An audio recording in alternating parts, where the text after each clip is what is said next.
Are you searching for the best in online black radio? Then go to blacktalkradionetwork.com, helping you filter through the noise. Real talk, black talk.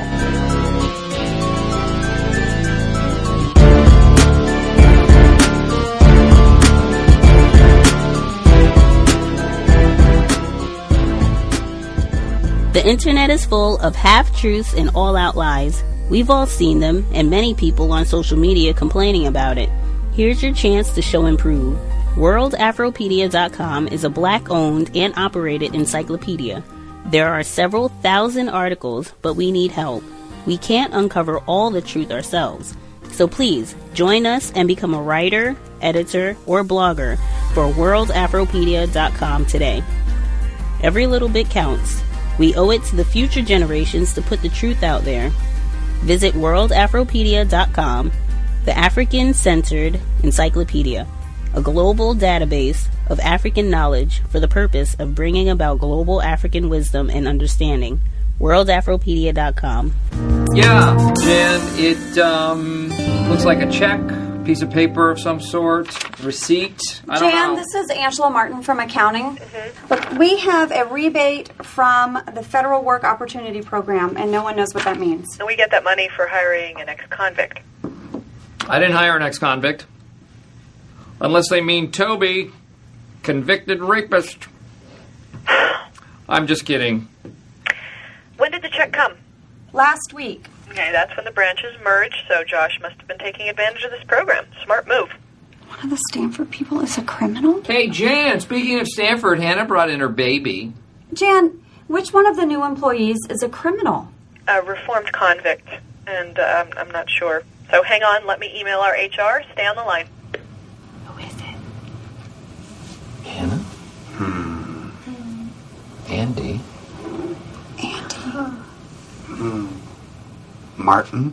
You are such a racist. Wait, why am I a racist? Because you think he's black. He is black, right? And Stop it, stop he it. was the last one. Stop it right now. Yes. Don't. Okay, it's someone named Martin Nash. Yeah. Michael? Why did the convict have to be a black guy? It is such a stereotype. I just wish that Josh had made a more progressive choice, like a white guy who went to prison for polluting a black guy's lake. I wonder what he did. In our society, a black man can be arrested for almost anything. He was probably at a sporting event and saw some people pushing each other, and he intervened.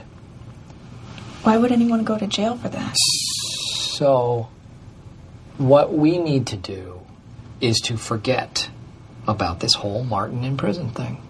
People will draw unfair conclusions about Martin and or black people. Cool. Okay. Angela? Sure. Let's protect the convicts at the expense of the general feeling of safety in the workplace. As a 90-pound female that sits in an ill-lit, rarely visited corner of the office, naturally, I agree with that. Good. All right. Just try to be cool. I am cool. Okay, are you cool? I'm really? Cool. I'm so cool. Tell me what is going on.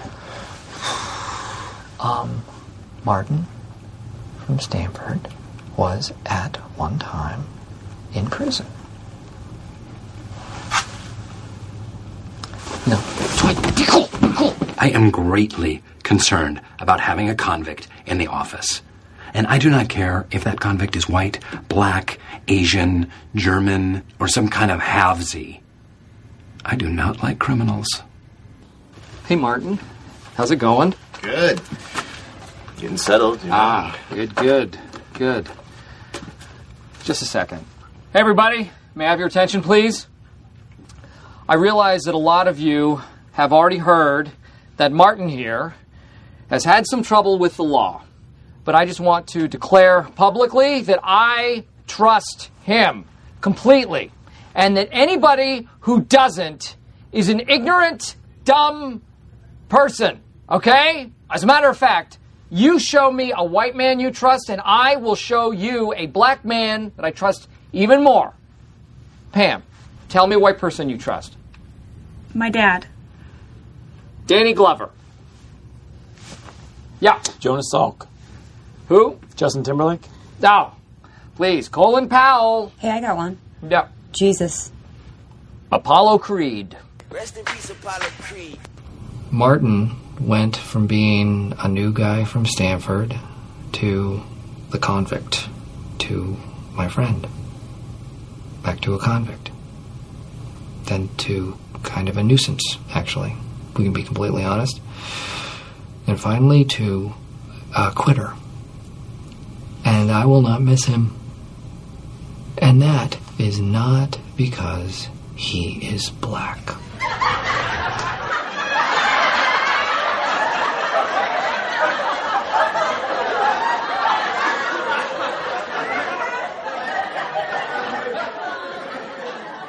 Knock, knock.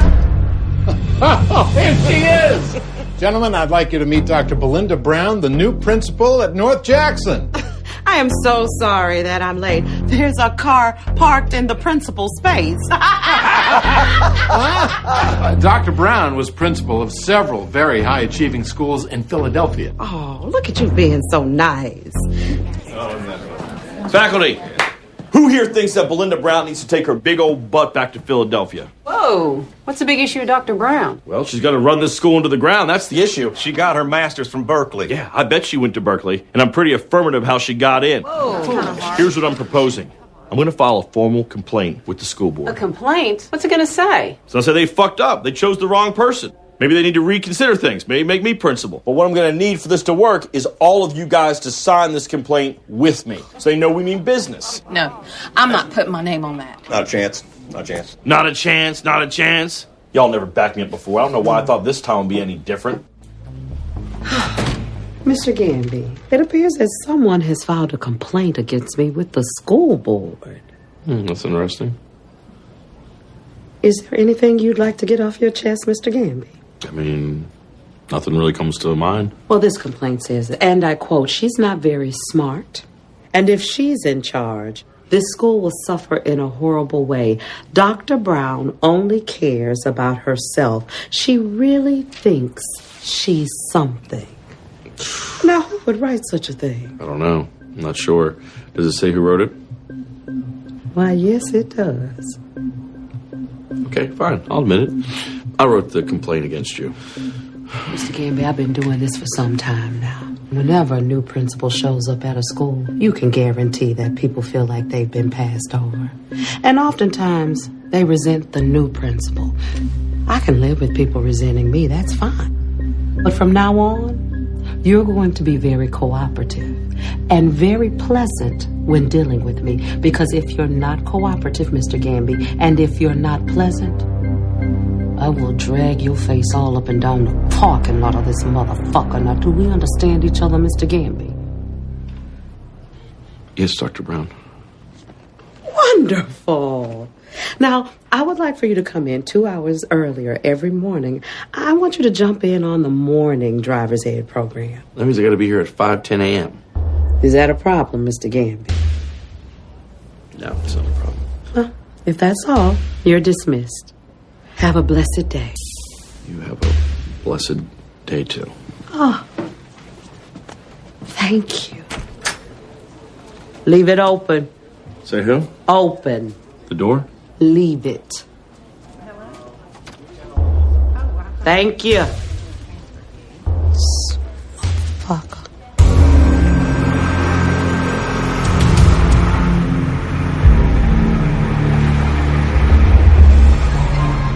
Belinda's got you by the balls. Driver's ed, tough break.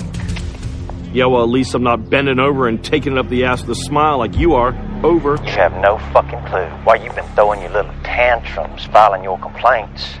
I've been learning her weaknesses. And when the time's right, I'm gonna stab that bitch in her big fat back. I thought you loved Dr. Brown. Please. She doesn't deserve to sit behind that desk. That should have been me. And if not me, then maybe you. You need to flip your shit around. Me, then you. Whatever, Gamby. Just not her. Fuck her. Fuck her. Now, she's my enemy, and she's your enemy, and my enemy's enemy. It's my friend. Shall we align, friend?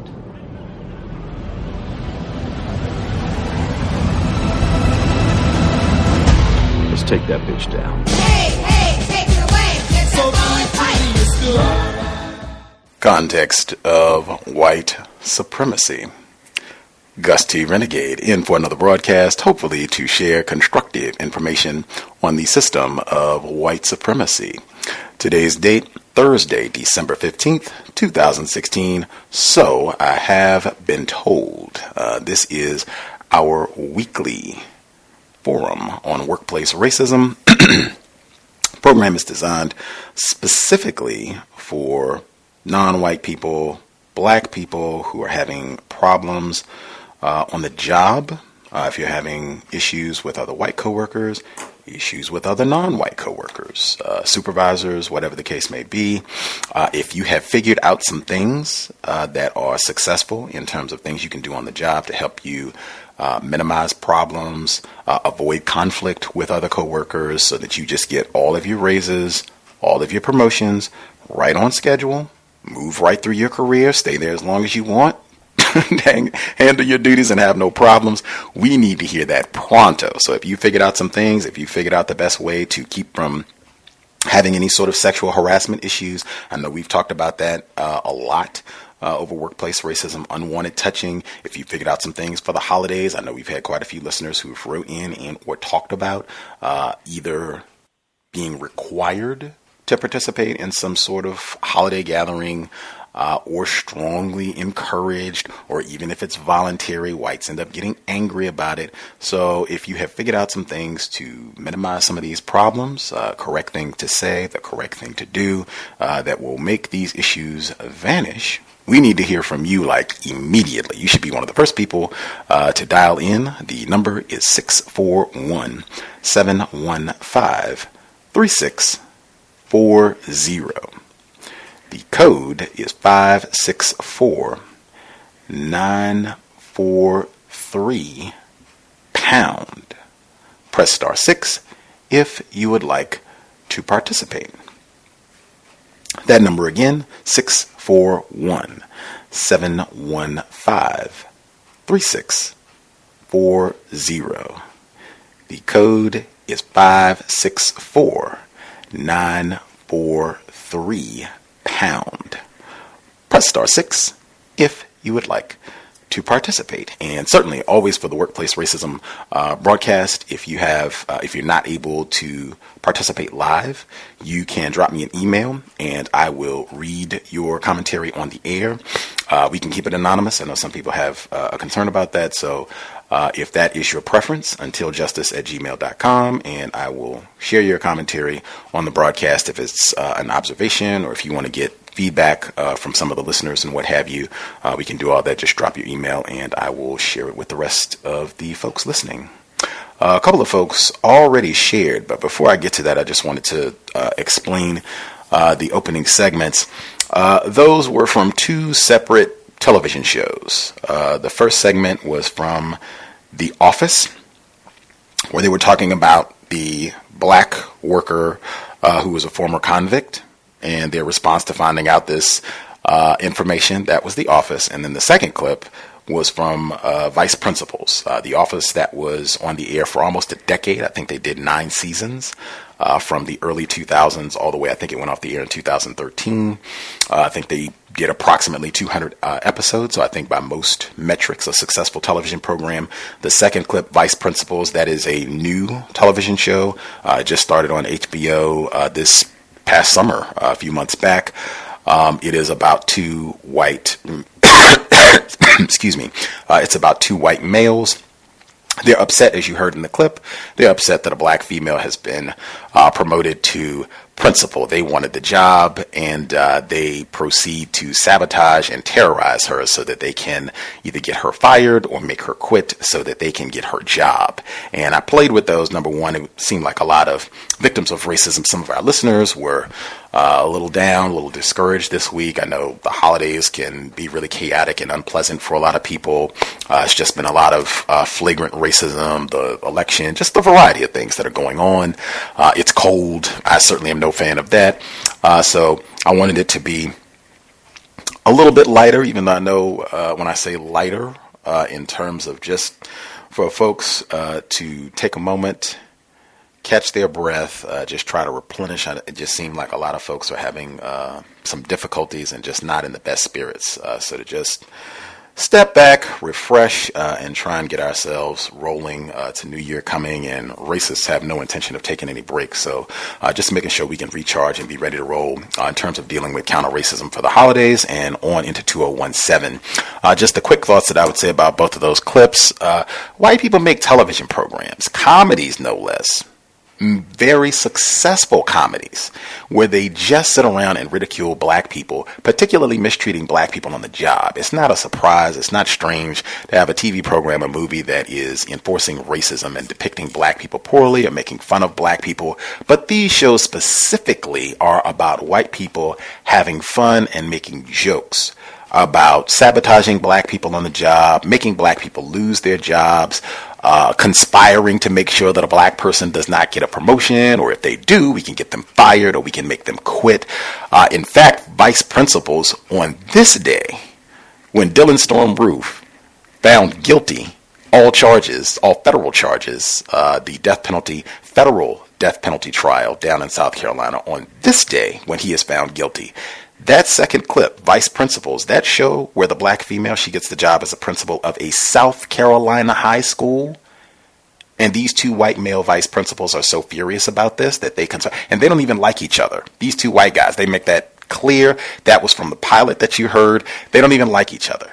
They get along and start working together exclusively on their dislike of this black female who is named Dr. Brown, no less. And they proceed in the very next episode after the clip you heard to burn down her house. They spit in her coffee on the job, and they ultimately trick her into going out, manipulate her into going out and having drinks after work. They get her drunk, and they videotape it on camera to get her to resign. That's the first season conclusion. They videotape her getting drunk and urinating on a car, and then they show it to her and tell her that they're either going to release it or she's going to quit, and she quits. That's entertainment for whites, and I suspect that they're doing similar types of things on the job to us. They even broke out a spy pen so they could videotape her as she urinated on a car. The first clip, same thing, where they're just making fun. This is just a big joke. Of course, if we hired a former convict, of course it's a nigger. And then they just proceed, everybody, oh, he's a rapist, he's a killer. He was doing white people crimes. I think he did some insider trading or whatever. But we don't care. He's Willie Horton and he's O.J. Simpson. And they just take the whole episode ridiculing him, and he ends up quitting at the end. But this is ha funny. Same thing with vice principals. Ha funny. We burned down this black female's house in South Carolina. Ha. We went to a slave plantation. Ha. Just playing that in the context of workplace racism. This is what we should be thinking about. After a whole day of terrorizing us on the job, white people go home and watch this sort of content where they can further get notes about things that they can do to terrorize and abuse us on the job. Moving forward, as I said, we had a couple people, several people actually, that wrote in commentary for workplace racism. Going right down the line. First one. I'm writing to share my experience with workplace racism and hopefully in particular new grads that are black that are heading into the workforce to hear this. About a year ago, I got my first full-time corporate job for a bank. The only way to get a job there was to go through a temp agency. There are 3 floors. The top floor is where the president and execs are, whom are all white. There are no colored folk there. The bottom floor is essentially the same. There are a few quote-unquote Hispanics in that area, but they are passable. I don't know if that means that they are able to be accepted as white or not. The second floor where I worked, which was split into different divisions, you had your collections area, e-commerce area, account area, customer service, merchant area, and fraud area. The highest paying group was the fraud group, then collections. The people who work in the fraud and collections are all white, and they did not have to go through the temp agency to get the job. I hope you are able to see where I'm going with this. For the rest of the departments, it was filled with mostly blacks and Hispanics. The management was all non-black, non-white people. This place literally looks like a slave plantation. Anyway, as I stated earlier, everyone but white people have to come through a temp agency to work here. Well, the Hispanics who came here after black people got a chance to get a permanent position after 2 months, while all the black employees were still temps for over a year. Not only that, but all the black employees had to stay in either account setup or customer service, while the Hispanic employees either got a chance to move up or move to a higher paying department. I will make the distinction that all but 3 black temps were not American born. Subsequently, we were the only 3 blacks who could see the blatant racism going on. One of us quit, the other is still there, working as a temp, going on her 2nd year, and I got fired. I got fired because I was set up, and the Hispanic manager did not like and was simply looking for a way to get rid of me. Pretty much, I received a call which should have never come through my department because we don't handle e-commerce calls. Anyway, I transferred the call like you're supposed to do, and that was that.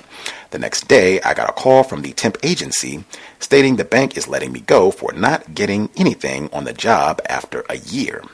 Mind you, on my evaluation, I got all high marks. The temp agency even called me a week prior to let me know that the bank feels I'm doing well and to keep up the good work. Why do I believe I was set up?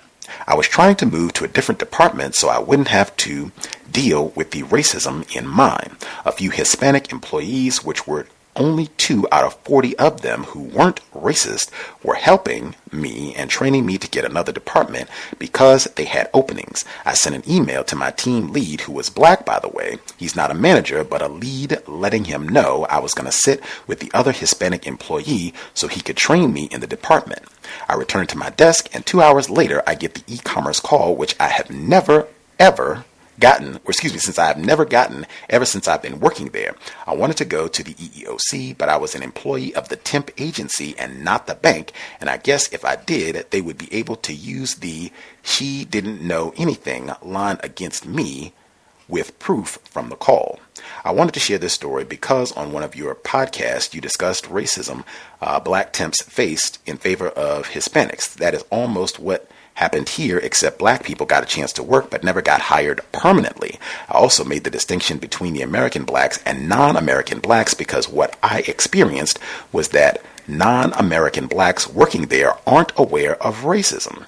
Every time we would bring up that this place was racist, they would brush it off because the Hispanics there bring up that this place, every time we would bring up that this place was racist, they would brush it off because the Hispanics there were nice to them and made jokes with them, although they had been there for over a year and never got hired permanently like the Hispanics did after 2 months.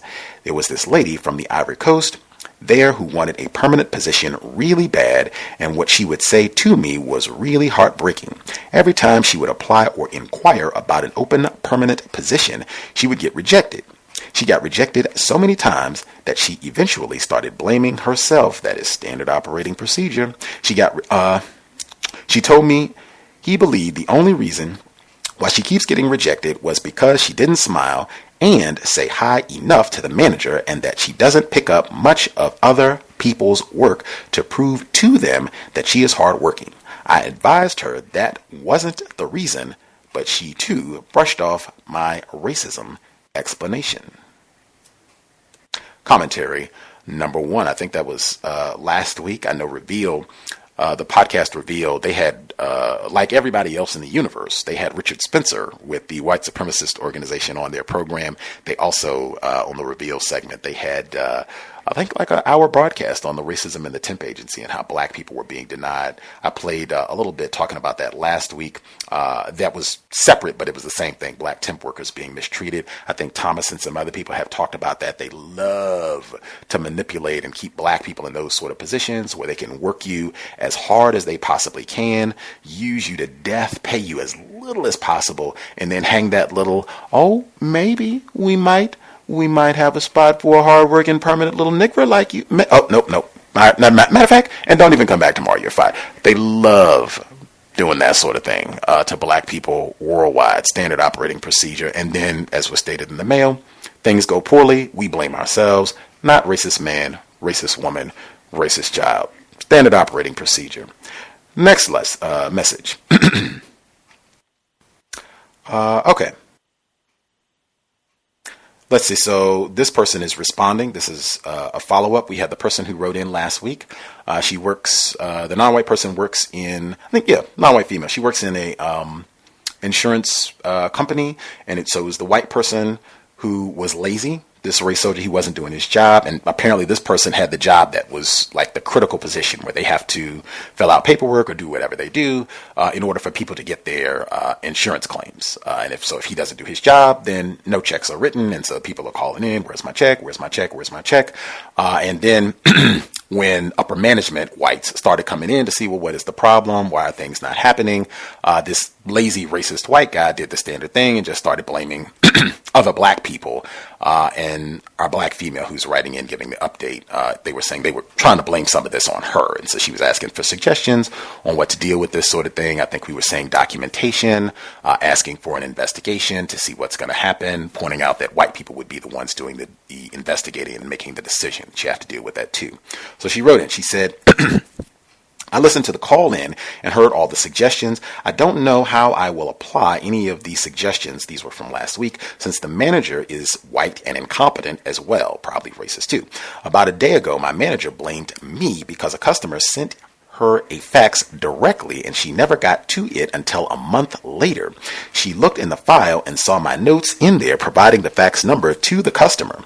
Well, she blamed me because I didn't tell the customer to address the fax to me so I could personally give it to her, which was her reason as to why she never got to the fax and worked on the customer's file.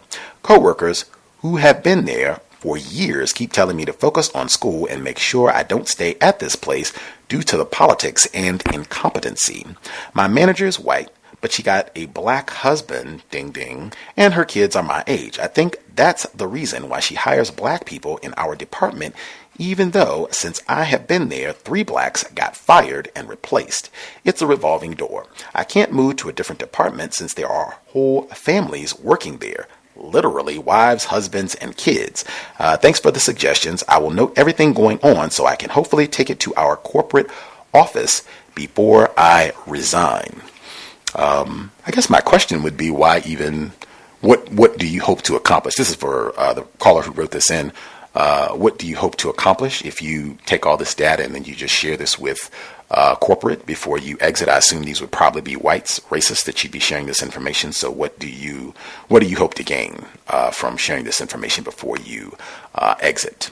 That would be my question. I'll get in one more, and then I still have 2 others to read. I'll get those in during the course of the program, but this will be the last one before I get to callers. So this is our young scholar in the Bay Area. He's called in numerous times, I think, over the years now. He and his mother. So he wrote in. Every day I start to realize more and more what type of world I am a resident of and how destructive the world is, especially in the United States. In one of the programs that I go to, we were talking about the movie Goodbye, Uncle Tom. I saw that. When the director of the program asked if any of us heard of the movie and or watched it, I was the only one that raised a hand. Bravo. We talked about how Roots was just a sugar-coated version of this movie. I wonder if they meant the new Roots or the old one. Continuing, I also learned that this movie was produced by Italians in Brazil because Americans would never produce a movie like that. That is all I wanted to share. Fascinating. I am stunned. This young black scholar in the Bay Area, I believe he's like 15, 16 years old, unless, my numbers are off. I don't recall that film being brought up in high schools typically. Like, I heard about it in college. I've heard about it subsequently since. I think people were mentioning it when Django came out a few years back, but I didn't hear about that film nowhere near close to when I was this young scholar's age, when I was 10, 15, something like that. I had no idea that they had a film like that. If anybody hasn't seen it, Goodbye, Uncle Tom. It's an older film, but it's about the enslavement of black people. It's very, very graphic. One of the more graphic depictions that you'll see. It's as was stated in the email, much more graphic. I think they're trying to give a much more authentic depiction of the white brutality and savageness that was inflicted upon black people. I'll stop there. I have two others to share. Folks have commentary they would like to share. If you have your own situations or if you want to comment on anything that you heard from folks who wrote in, the number again is 641-715-3640, and the code is 564-943#. Press *6 if you would like to participate. The folks who dialed in who have a hand up, line should be open. Feel free if you have commentary you would like to share.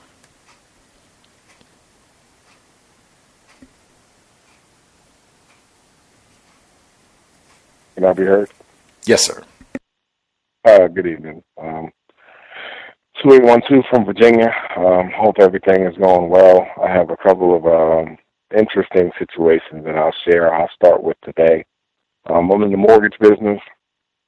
Today I had to teach a class on credit repair. I love teaching classes on credit repair because, especially if there's non-white people in the room, I can always give them tips and give them assistance on, sharing ideas and things of that nature.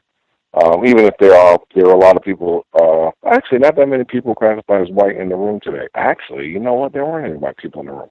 So it was all not actually one white female. So one white female. After the class, the real estate office that I work in, we had a holiday party. And so we're sitting down and we're eating. And it seems like there was an automatic segregation. The black people went to sit in one room, the majority of them. Then there's a couple of stragglers, and I just sat down wherever I could. And so some lady that I work with, that's another loan officer, brought up the topic of, I don't even know how she got to this, but somebody started talking about, there's a woman that lives in Mexico. She's from Mexico, and she says she doesn't take her kids to Mexico because they look white. And I looked at her, and I was like, what does that mean? And she said, well, the Mexican drug cartels there, if they see people that have the assumption that they look white, they're kidnapping them and chopping their heads off. And I just said, that's interesting. So do the Mexican drug cartels equate Americans with white? She said, yeah. And I said, oh, interesting. So then this other lady, suspected racist in the back, says, well, we don't have to worry about that anymore because Trump is going to build that wall. And I sat there, and the woman who classified herself as Mexican, because that's the thing, Mexican, but she said, well, ma'am, I don't think if Trump building a wall is going to stop drug cartels from kidnapping people. Like, that doesn't even make logical sense. Like, that's what that woman said. And I said, that was a pretty good response. And then the white lady was like, yeah, but it'll help some different things. So, fast forward, that was tacky. Then I'm sitting in my office. I have a white manager, and the other woman that made that same comment about the wall I'm sitting in the office, and the white manager's trying to go over some different programs and stuff, and I'm kind of half listening. I'm on my phone, and I'm going away next week, and my manager asked me, where are you going? And I said, I'm traveling to a Caribbean country. I said, I'll be there for a couple of days. I said, I love being out there. I love the food and the culture and whatever. I said, man, I just want to get the heck out of here. I said, if I could be there every day, I could. So the white woman says, is that because of Trump? And literally, the manager, even this white male, suspected racist, looks at her and said, why did you equate him wanting to leave the country based upon Donald Trump being the president? And I kind of looked at her and said, yeah, would you mind explaining that? And she said, oh, well, everybody says that. I said, they do? I said, I've been trying to leave the United States of America for the last 16 years since I got out of college. I would love to live in, like, Trinidad or Dominican or somewhere else. I said, it has nothing to do with who the president is. I said, that's a very interesting comment that you made. And so I got out of there. It was really tacky. But then the main incident I want to bring up, and then I'll shut up, was that earlier in this week I was talking to a client. Black male, has a white female significant other, cowbell. So they call me asking a couple of questions about getting a loan and things of that nature. And, he's a black male, and, he was struggling to get his questions out. And I heard the girl in the background, and they're young, they're probably 28, 29, and I heard her yelling at him like, no, that's not what you're supposed to be saying. You got it all wrong. Damn it, listen to me. I told you to say it like this. And he's like, baby, I got it. And I was just like, I blew it off. So then, a couple of days later, I'm talking to their realtor, who's representing them, and I'm helping me with the deal. She's a non-white female. And I just asked her, I said, can I ask you a question? And I said, yeah. I said, I'm looking at this young lady's credit report, the white female, and I said, she's receiving child support income. And I said, I've seen their younger child. I know she has a baby by this other gentleman she's with now. I said, but she also has a younger child. I said, can I ask you a question? She said, what? I said, is the other father of the child another non-white male? And she said, yeah. Why did you ask that? And I said, well, just the way that she was talking to him, it kind of seems like, unfortunately, he's going to be in the same situation as somebody else. And now the only reason I can communicate with her is because her and I are really, really good friends, and she's a little bit less confused about racism. And I just said, I don't see them having a long-term relationship. I see this guy being on child support, again, as this other non-white male is, and she's just going to continue to abuse black males. And that's all I have to share, and I appreciate it. Thanks, Gus. Wow, that is a lot. Wow. I don't even know where to pick up that there's such different vignettes. Let's see. Wow. Let me leave that last one alone, because I feel like we could end up getting sucked into Area 8 as opposed to workplace racism. So I'll leave that. I'll have to think about that for a little while. Although it was fascinating. It's a great observation. I'm glad you asked more questions.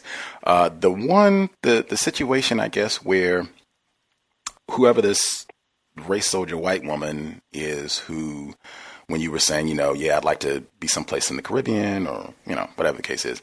And she says, is that because of Trump? I thought that was great codification in terms of just, no, the other person asks, why would you equate that with whatever? And then yes, I would also like to hear the answer to that question. I thought that was great, because that's one of those where I think it could be an opportunity for you to get upset, it just in any way, shape, form, whether you get upset and what the hell are you talking about, and or anything. That's one of those where I'm real low. This is not going to be an opportunity for an argument. And even, I'm not going to talk about politics if you want to steal 1842, her comment. But I think that was great, the way that you dealt with that situation. Also thought it was great black self-respect, just trying to help the people. I think you said it was one white person present, but trying to help people repair their credit and giving them that information. I thought that was awesome as well, and hope folks take advantage of that. I still have to pause on the last situation.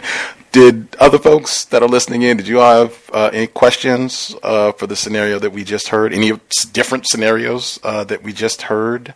I think I would tend to agree with your assessment on that last one, that serial I'm going to say she is a serial rapist, white woman who is just going out here and exploiting all of these black males. I suspect that you're probably correct. She's going to be doing the same thing, and he'll be doing might be another, I don't even want to say the name, Walter Scott. Already talked about South Carolina today.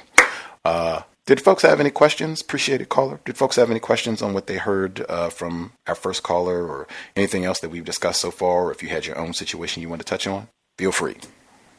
Can I be heard? Yes, sir. Greetings to you, Gus. Thanks again for a great show so far, and I'm sure it's going to get better as it goes on as far as the information. For the previous caller, like you said, great vignettes. Your assessment, I think, is spot on. In regards to the very last vignette he spoke about, to me, it's just is a great example of how tragic arrangements infantilizes black people, especially black males. I've seen that happen before, even in the industry that I work, where you'll have the white person literally telling their so-called black counterpart what to say, or just chastising them in the background, like, and sometimes I even heard them call them idiots, like, oh, you're an idiot, give me the phone. So, I mean, like, you're absolutely right with that. Just incredible example of why those tragic arrangements are completely incorrect. I had a couple of workplace observations myself. Also, a couple of travel observations going to and from work. At the job, when I go to work, I usually put together a bunch of different natural herbs that I take regularly just to maintain my health, and I put them in a little screw-on-top plastic container, and usually I'll leave it on my desk in front of me when I'm sitting there. So, so I can see it. It's not, no one can mess with it. So if I leave my desk, I'll put it away. But if I'm at my desk, I'll leave it there so I can, just take them when I need to take them. So I was at my desk doing my work, and this is like the middle of the day. This was actually yesterday. And the department manager, this white terrorist, actually she's a deviant too. She likes to terrorize black females and just disrespect them about all kinds of things. So she's not my favorite at all. And she's just not the most intelligent white female, even though she tries to act like she is. So anyway, I'm sitting at my desk doing my job, and she's having a conversation with my immediate supervisor, who sits directly in front of me, across from me. And as she's talking, she comes and she picks up the container. She looks at it, and then she puts it down, and she goes back to talking to my supervisor. So then as the day progresses, maybe within about 15 to 20 minutes after she left the area, somebody mentioned that she was sick. And I didn't know because I didn't see her the whole day, and I was actually in the middle of doing work, so it wasn't like I was able to pay her that kind of attention. But I caught her picking up the container out of my peripheral vision. So when I found out she was sick, I'm like, this so-and-so had the nerve to take her germ-infested, pale-faced hands and touch my stuff. I didn't even know she was sick, which means that I could have contracted whatever, the base filthy disease she's carrying, because she come to find out later in the day, I saw her coughing and stuff. So I'm like, oh, she's disgusting. So I actually took out one of the they have these wipes that they leave around the office. They're Lysol disinfectant wipes. So I disinfected my whole desk, and the first thing I did was wipe off the container. And I was just thinking about, just how sneaky they are. And I'm glad that my code is don't leave things out when I'm not at my desk, because had I left it out and I didn't know she touched it and manipulated it, I could have, got sick. I don't know what she's carrying, and I don't like to get anything that white people have. So that in and of itself was just proof that they like to tamper with stuff on your desk. Don't trust them. Keep an eye on them. They're just disgusting. They're filthy creatures, and it's just disgusting. So update on my pay, too. Come to find out, so they went back, as the last update, they went back to the original pay situation of the 15th and the 30th or 31st, whereas a couple of weeks ago they were planning to transition to an every 2-week pay period, and our paychecks were messed up. So today I get a check. It looks, about, let's say roughly about $400 short, and I wasn't the only one. There were a bunch of other people who had their paycheck short by similar amounts, and in some cases more, depending on what area of the company they worked in.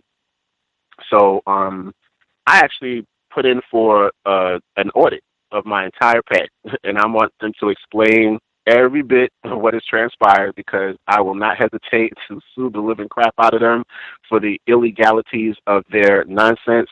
I've talked about this before. One of the owners of the company is a brother-in-law of Donald Trump, so I know he's a financial criminal.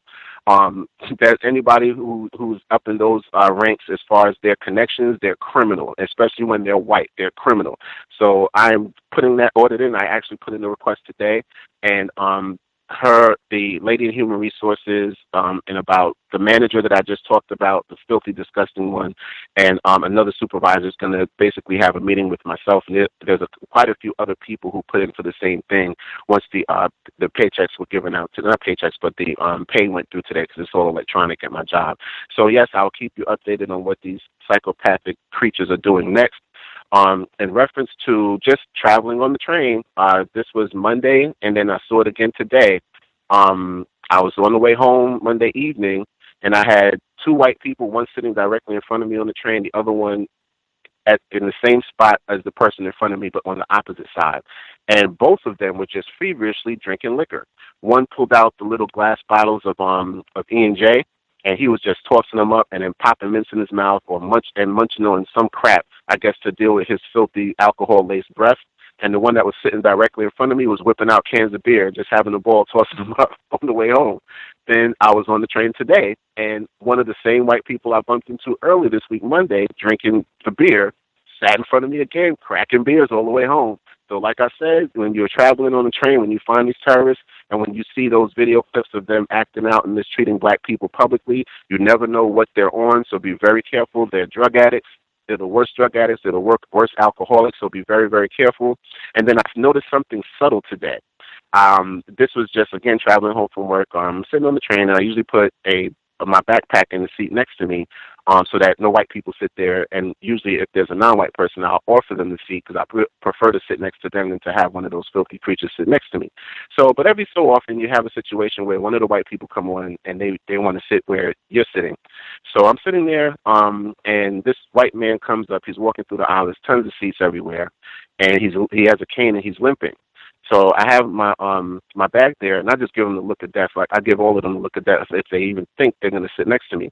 So usually it's a deterrent. So in this case, it's not. He comes in, he wants to sit next to me. So I look at him like just the filthiest piece of trash ever, and I move my bag. And then I just my whole aura just spelled of I can't stand you, and I can't wait till you get as far away from me as possible. So he sits next to me, and what I realized, which I realized before, is white people like to take these subtle attempts at harassing you, and that's what I thought he was trying to do.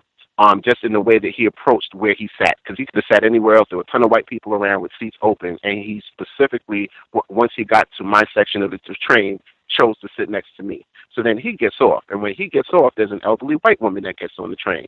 And then she comes, and she magically wants to sit next to me. So I look at her. Give her the look of death, too. So then as she sits down, she attempts to ask me something.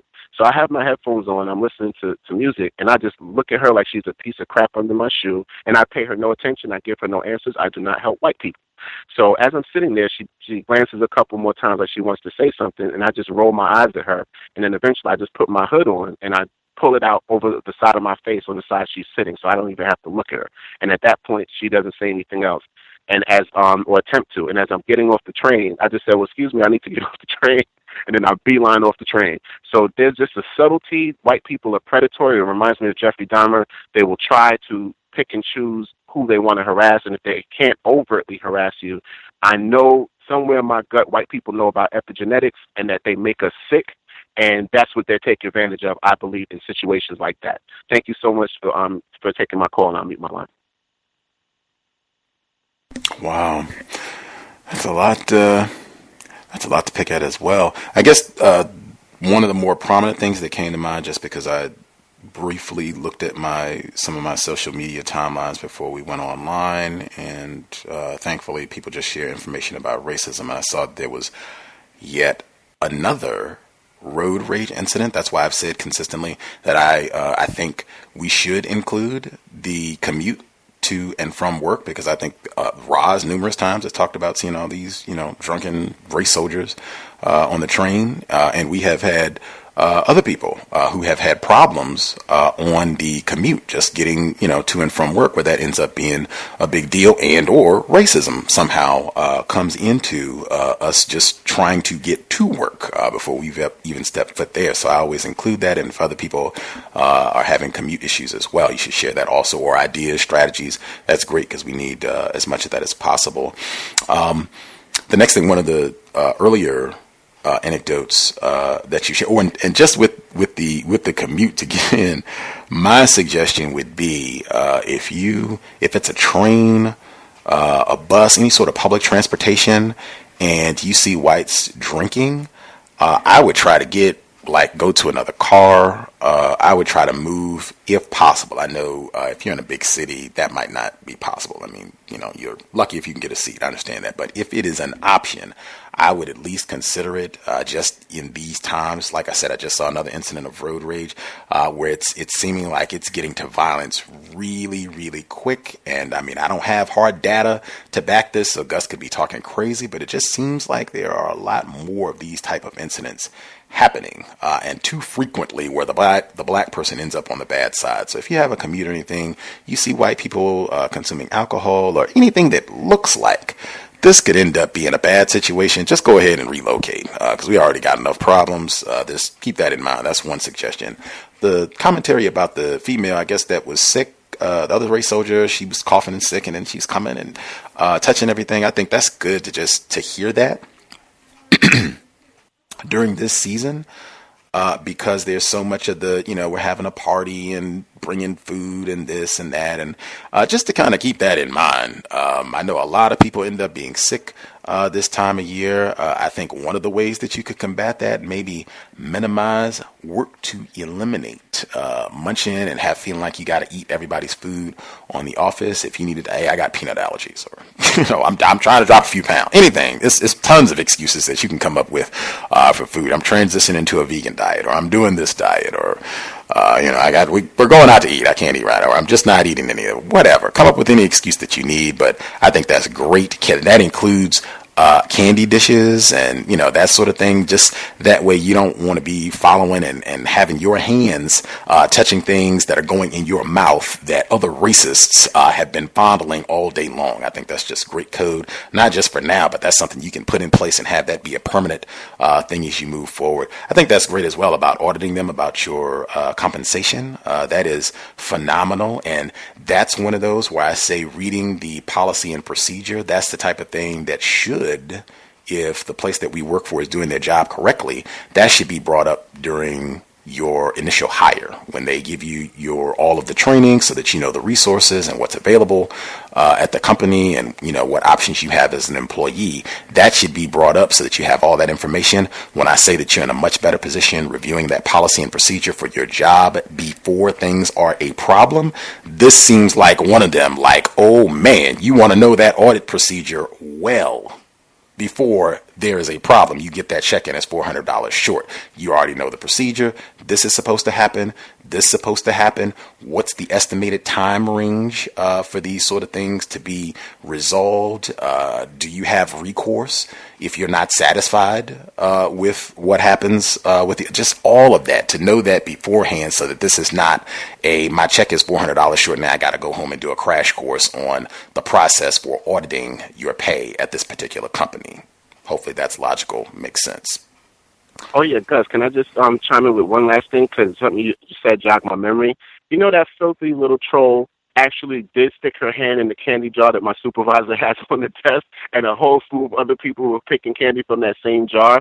So, again, this is what germ warfare looks like. When Dr. Wilson talks about them being germ men and calling themselves germ men, it's as subtle as that. Smiling, skinning, and grinning around your desk and touching stuff. You have no idea they're carrying Ebola, and next thing you know, you contracted it and have no idea how you got it. So you're absolutely right. Thank you so much for that. I appreciate it. I'll mute my line. For sure.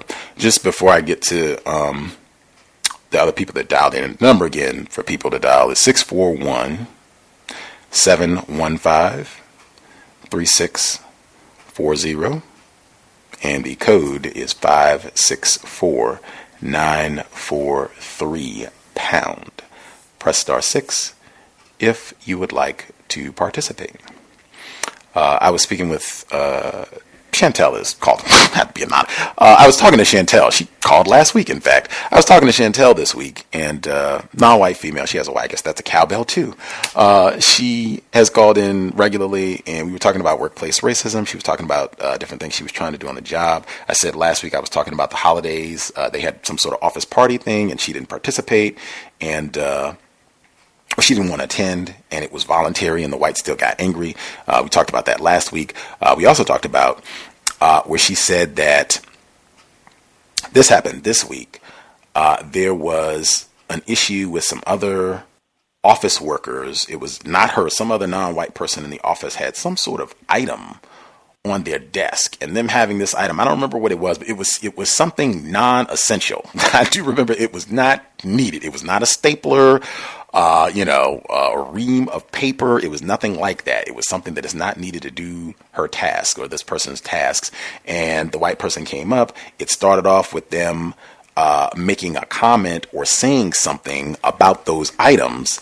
And then it turned into them making other tacky remarks, and then them just trying to take time. That's ended up where this became an excuse. Let me eat up 10 minutes of your day just talking about nonsense.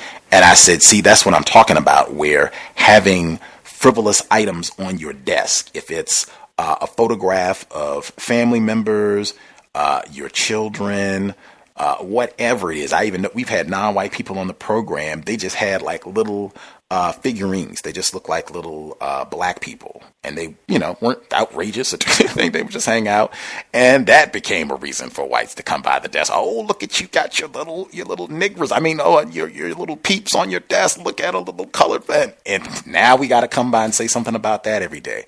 Nothing on the desk but the things that you need. Racists also steal, and they're very nosy. And as I said, it can be as simple as this becomes a reason for me to now come and hang out at your desk and to mistreat you or to practice racism. You want to eliminate that as much as possible. And then if you just want, gallow explanation, if racists do decide to terminate you, I think we had other listeners talk about that walk of shame where you get your cardboard box, you have to pack up everything and leave. If you don't have a whole lot of stuff there, I don't even need a cardboard box. I'm cool in the gang. I can walk out of here light as a feather. I think that also is helpful, but hopefully we'll codify it so it won't have to get there. Other people that dialed in who have a hand up that we have not heard from, if you have commentary on anything you've heard thus far, or if you have your own situation you'd like to discuss, feel free.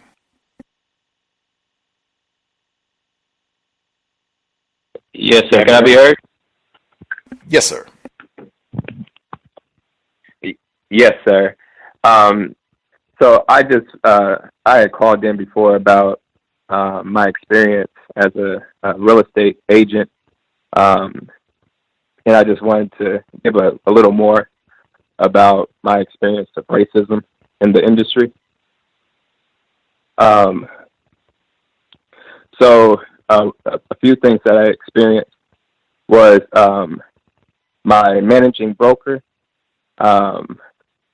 There's a lot of things I experienced, but my managing broker at one point had told me that he was offering me 1/3 ownership in a development company that was going to purchase the west end of my city, which is where all the black people are. And he said that, well, I was going to be the only black person. So he was telling me that my skin color alone would grant a whole lot of money. But what we were going to do, or not, what his plan was to do, was he said he would be the brains and I would be the bitch and the muscle and getting things done. But he also was saying that I would have to come up with ideas and all that sort of thing. And what he had planned to do was to purchase the west end. So he wanted us to go into the area, purchase up the land, and then we would renovate it. And what I'm strongly suspecting, I almost absolutely know it, that we were going to give the land, we were going to develop it, and then we were going to sell the land to the white people or the ICE albinos that were in the East End, or that are in the East End. They used to live in the West End of this city, and like all over the country, they had moved out of the inner city and put the black people there. They moved the black people there.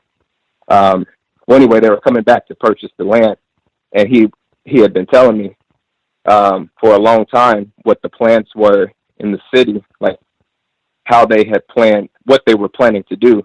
In real estate, they plan things 20 years in advance, 40 years in advance, 100 years in advance. So they know all the movements that are about to happen, and then it happens at the exact time that they had planned it. And he had told me a number of the plans and what they were going to do to the West End. And I ended up not accepting the deal because I couldn't do that to my people. It sounded like it was going to be a lot of money, but I know he's a trickster, and white people are tricksters. But it would have displaced and gentrified the whole area, although it's going to be gentrified anyway.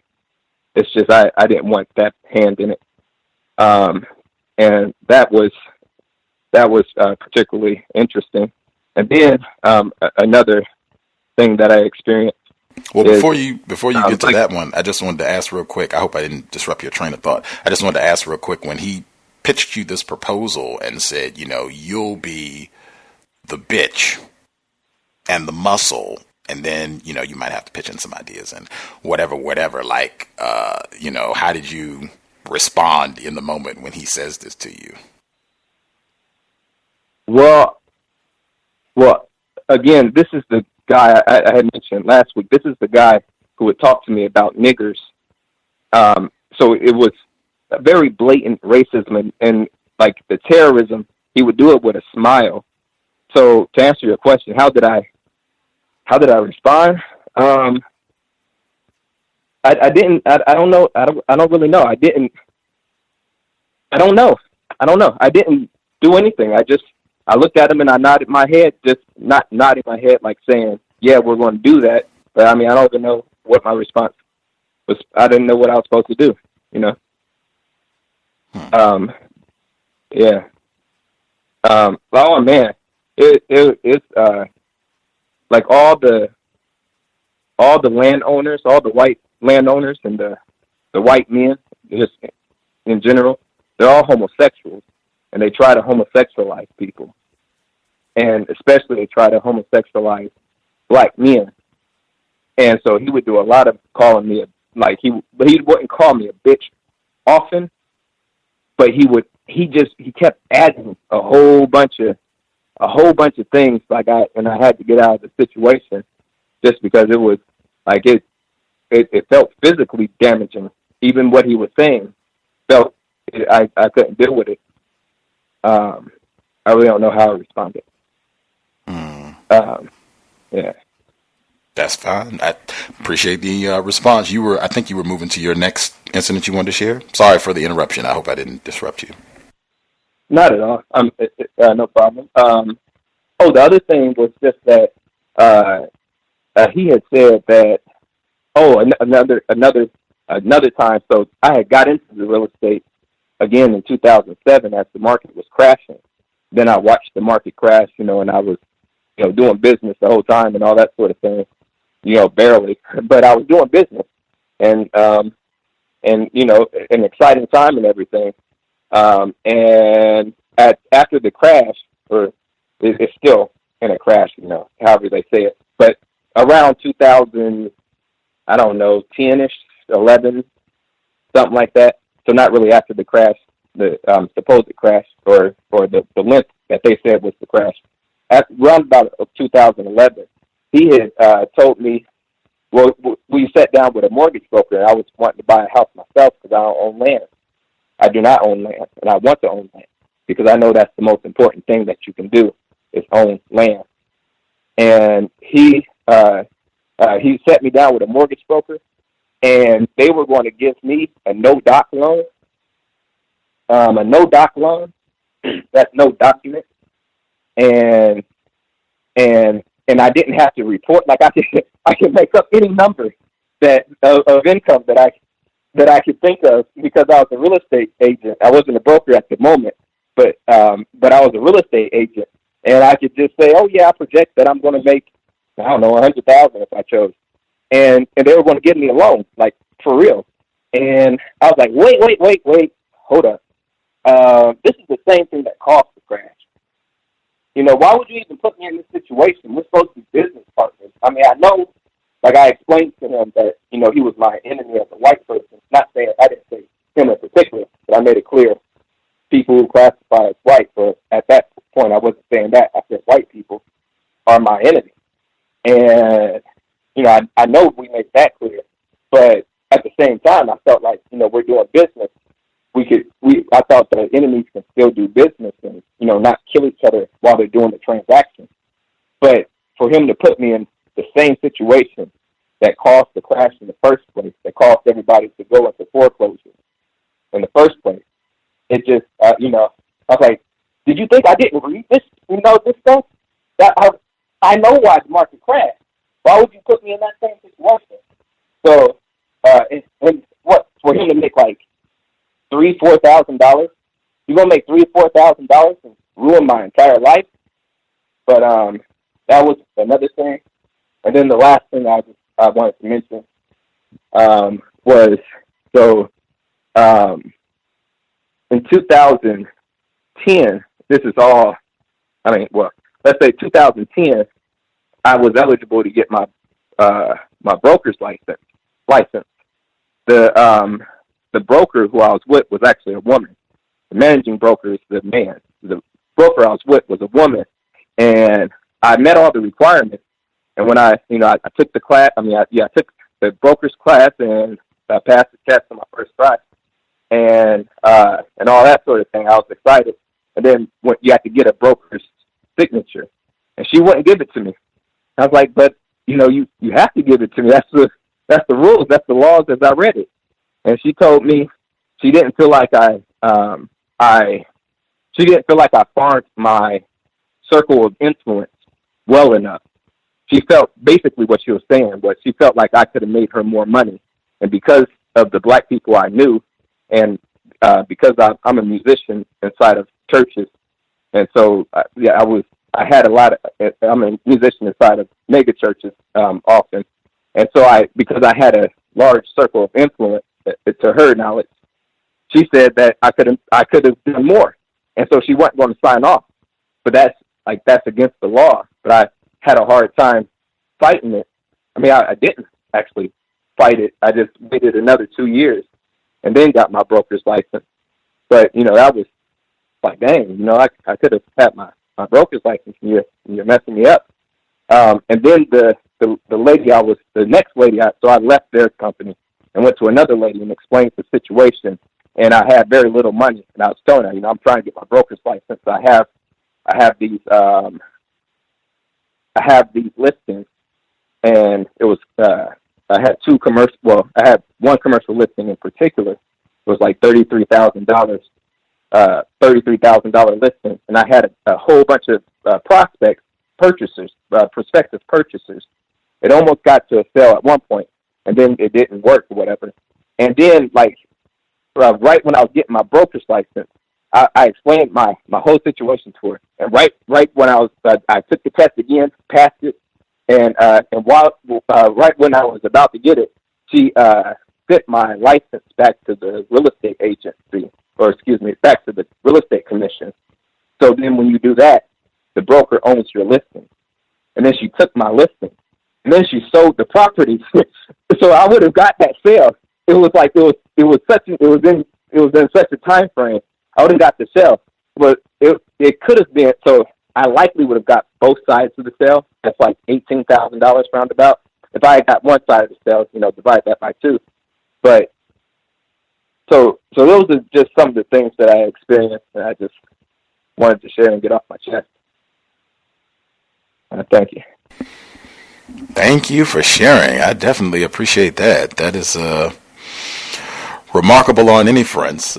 Once again, having the race soldier flaunt the law just because she felt like you could. It sounds like, you could have fleeced the niggers, you could have got us even more money from those niggers, going to all those mega nigger churches, and I'm just not going to do it. And, yeah, unless you got muscle to make me sign it, I'm just not going to do it. And that's just that. I don't care what the law is. I've said that for years. I've said, in my experience, no one has more flagrant disregard for like policy, procedure, laws. It is white women in the workplace I'm talking about. No one comes close, just from my experience. Also thought it was phenomenal, just your own codification, doing this transaction with someone classified as white, and then he said, oh yeah, we'll do this no document thing and whatever, we'll get you this loan, no worry about it. And just realizing like, wow, this is not in my best interest at all. Like, you're just totally, and for nothing, like you said, he wasn't even going to make, very much money. Maybe he makes a couple $1,000s or $3,000, I think he said, something like that, which is nothing. I mean, you make a few pennies and totally ruin my life. And I mean, they did a lot of that to black people. Anybody that followed what happened with the 2008 economic Chernobyl, as they call it, they did a lot of that, just totally fleecing and taking advantage of black people. And even black people, it's not that these black people were broke. It's not that these black people didn't have money. It was a lot of black people. They did have money. They did have great jobs, and they still just totally economically fleeced them, which is you really have to have that in mind at all times on the job. Anytime that you're having any sort of contact with a person classified as white, this is an enemy, and I should function like it at all times. Read all the details, take as much time as you need, just to make sure that you're looking out for yourself, your own best interest, and any other black people that you can check on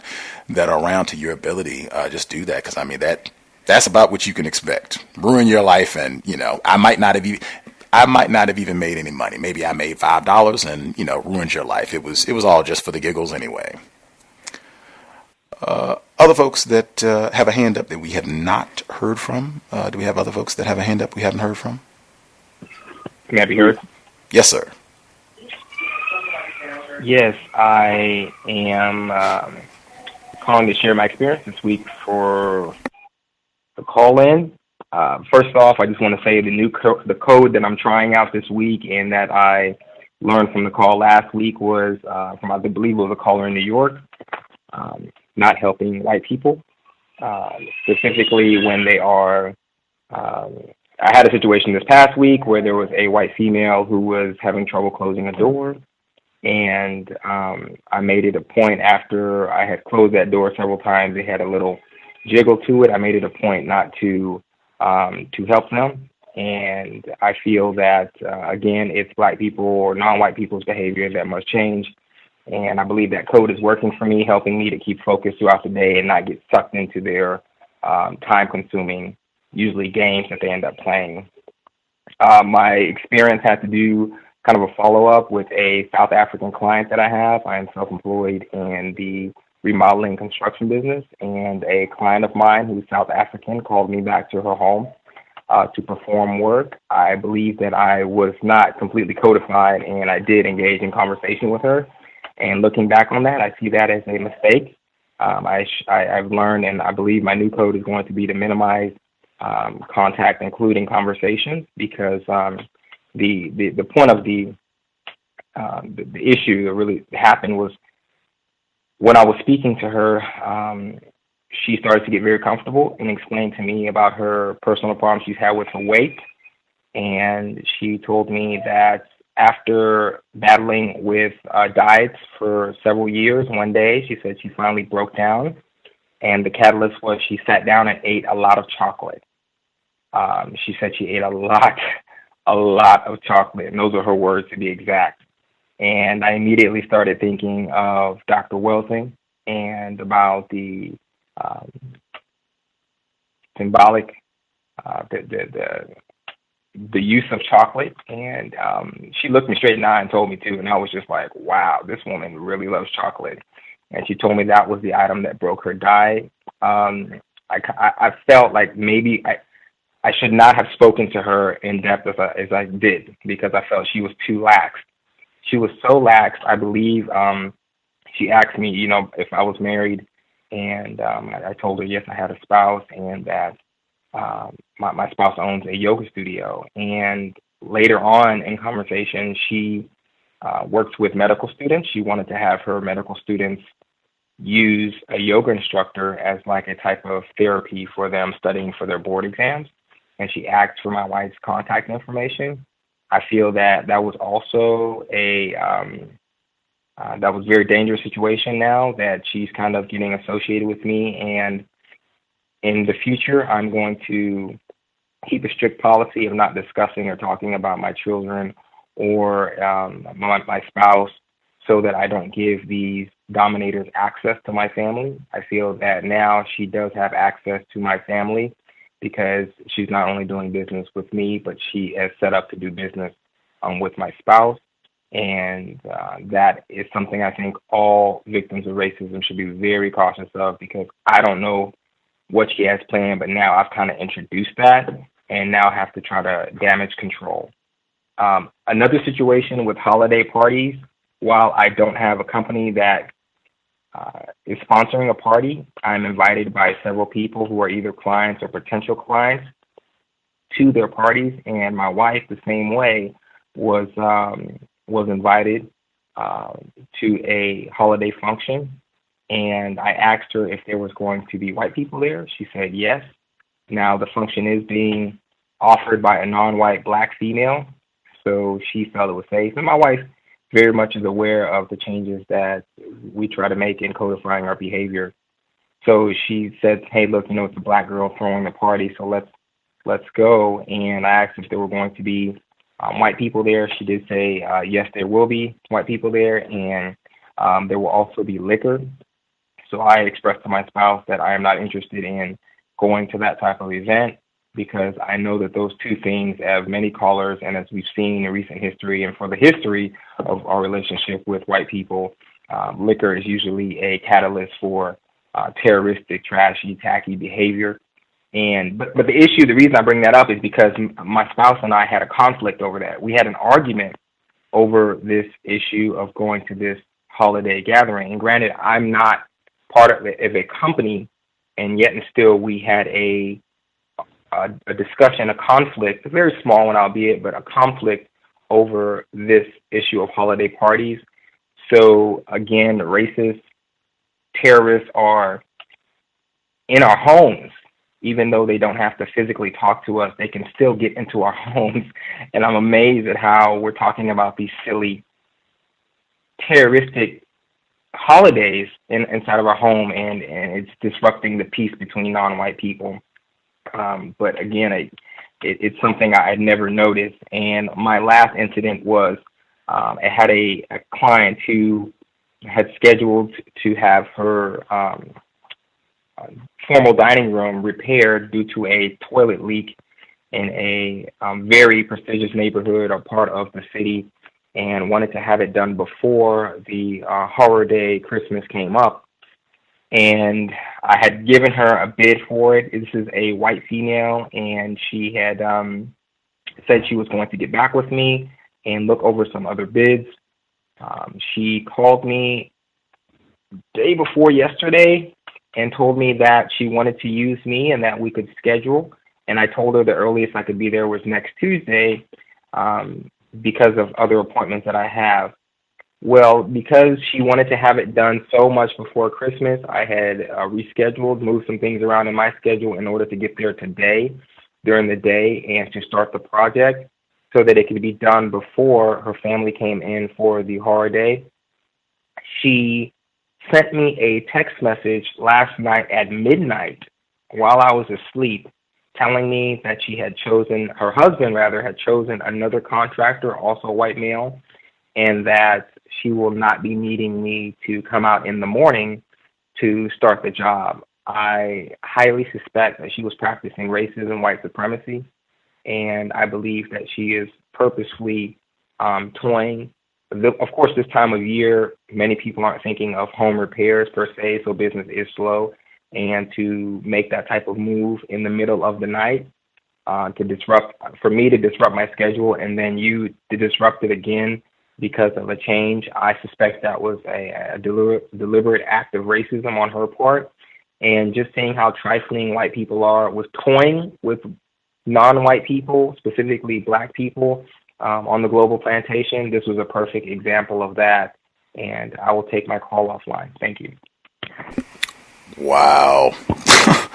I mean, that's horrendous. I'm sorry, because I mean, that's money, that's time, and I'm in 1,000% agreement. That's like total, deliberate, willful, intended, like, I'm just going to totally abuse you and mess you over.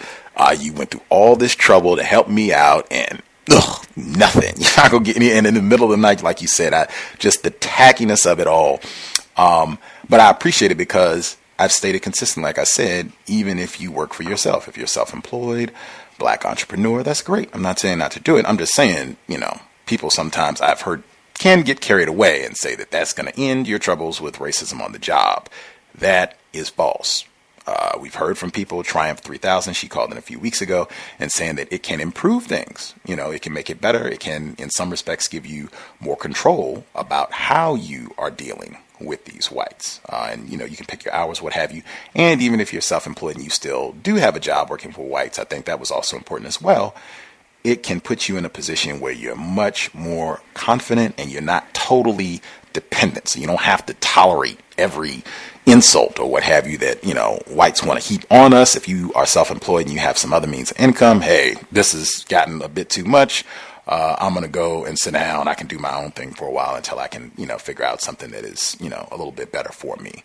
Outstanding. But just thinking that this is going to solve your problems with racists on the job, you're going to be in for a rude awakening. That's one. I think in terms of was it the holiday party? Was it something? Was it a job thing for your wife, or was this just like an acquaintance, just somebody that you all know, and she just wanted to go support this black female who was throwing the party?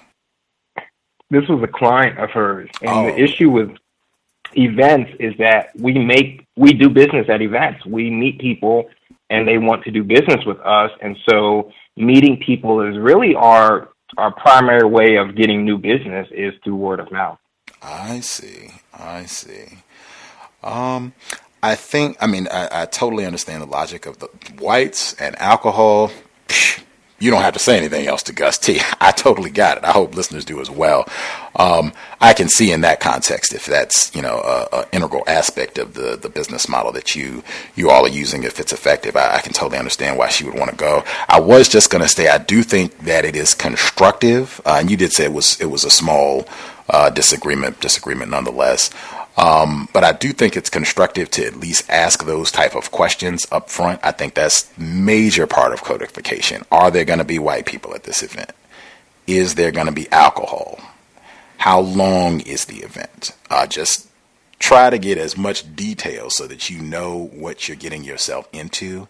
I think that's just crucially important. Even if the decision is we're going to go, we think this is going to be some business opportunities or whatever. I just, I don't want to have the whites glaring at me for the next 2 months. So I'm going to go, I'm going to do my 30 minutes and fine. Okay. I just want to make sure I know what I'm getting into so I can handle myself better and be more codified. I think that's great. Just, know what you're getting yourself into.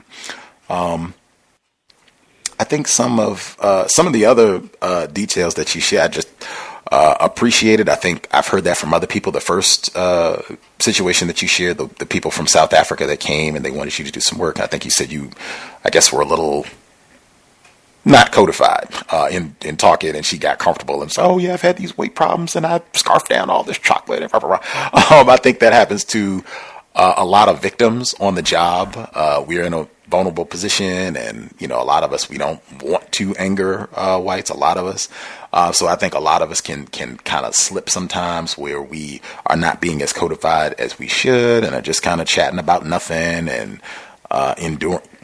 allowing whites to talk to us. Yes. Mm-hmm. Wow. How much chocolate that's a lot of us. It can happen to any of us just in the system. I think just being aware of it, that's one. And then figuring out the next time, like, okay, if I see this start to happen, this is what I'm going to do the next time to make a break in that. If they're feeling like they can get super comfortable with me and just talking about anything or whatever, I'm already going to have, these are things that I can do. If it's, hold on a second, ma'am, I need to just check in with my colleague really quick, or whatever you need to do to interrupt the moment, and then you can get back on code. And, I'm not going to be able to talk as much right now, ma'am. I got to get back on this, but I'll check in with you as soon as I get this part here finished, and you'll have a great new deck or whatever it is you're renovating. I think myself included, I think all of us, we can kind of work on just ways when we recognize, I'm slipping on my code and I'm talking as though this is not a little racist. Whoops.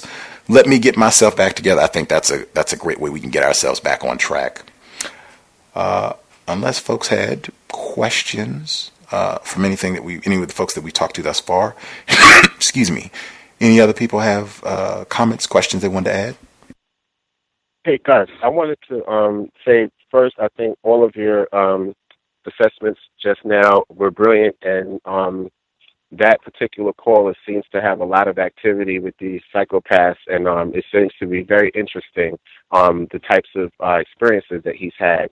I wanted to touch on the previous caller who spoke before him, where he said that I think he's in real estate. He said, I think the white supervisor and a lot of the white males around there are homosexual.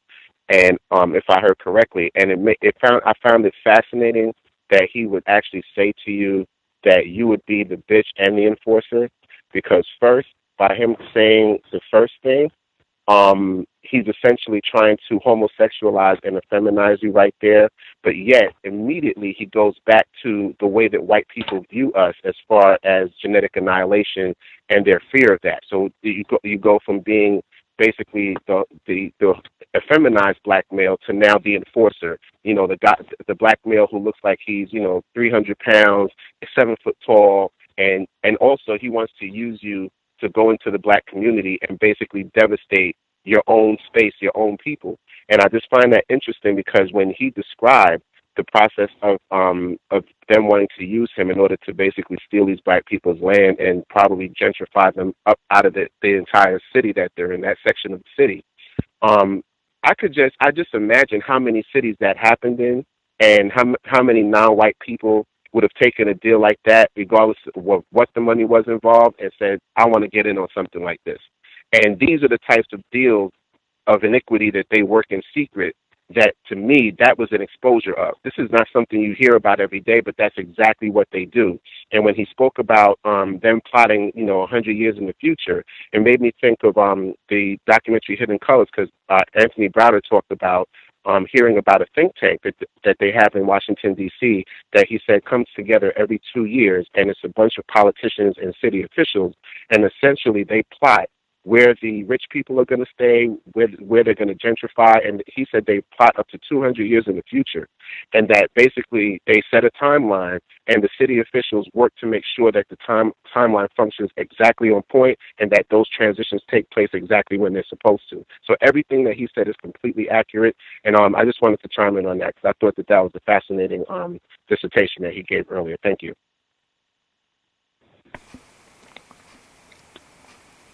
Can I be heard? Yes, sir. Hopefully, congratulations. I hope your young sporting team did well. And again, most importantly, no injuries.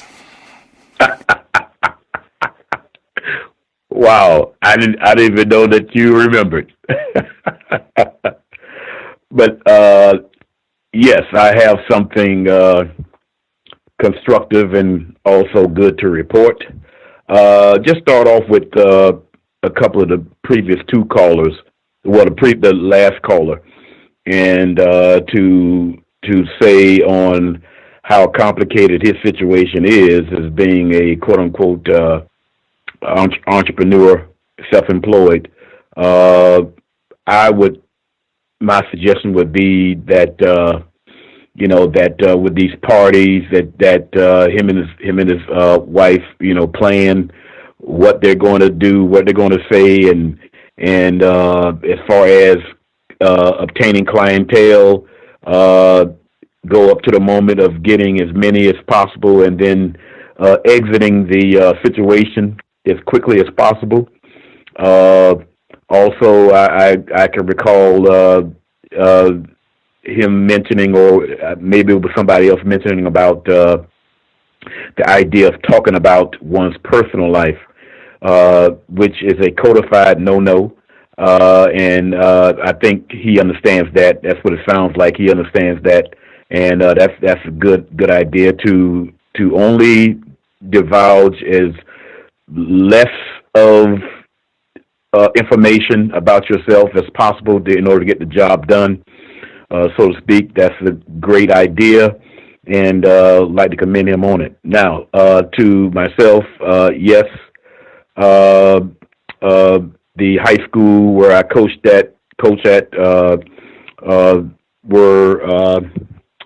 we won the game, so therefore that makes us the Florida High School Athletic Association's Florida State champions. No injuries. Well, it was an injury in the game.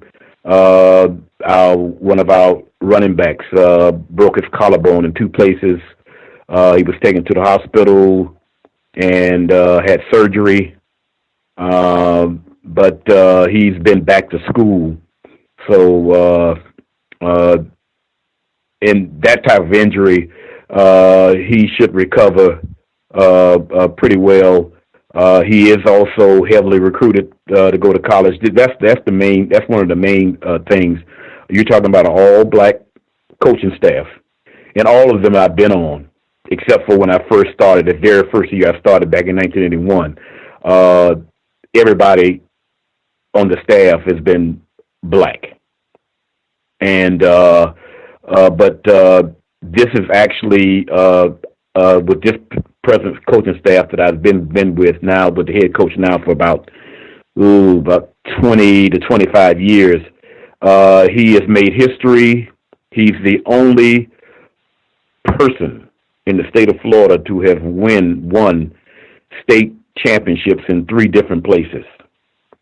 So that gives you an idea that the formula that we bring at these places, primarily presenting in front of non-white black males, has been successful. Despite, in this situation, despite white people being around, meaning the principal, the administrative staff, despite all of that is around, we have been successful from the standpoint of not just winning football games or winning a championship.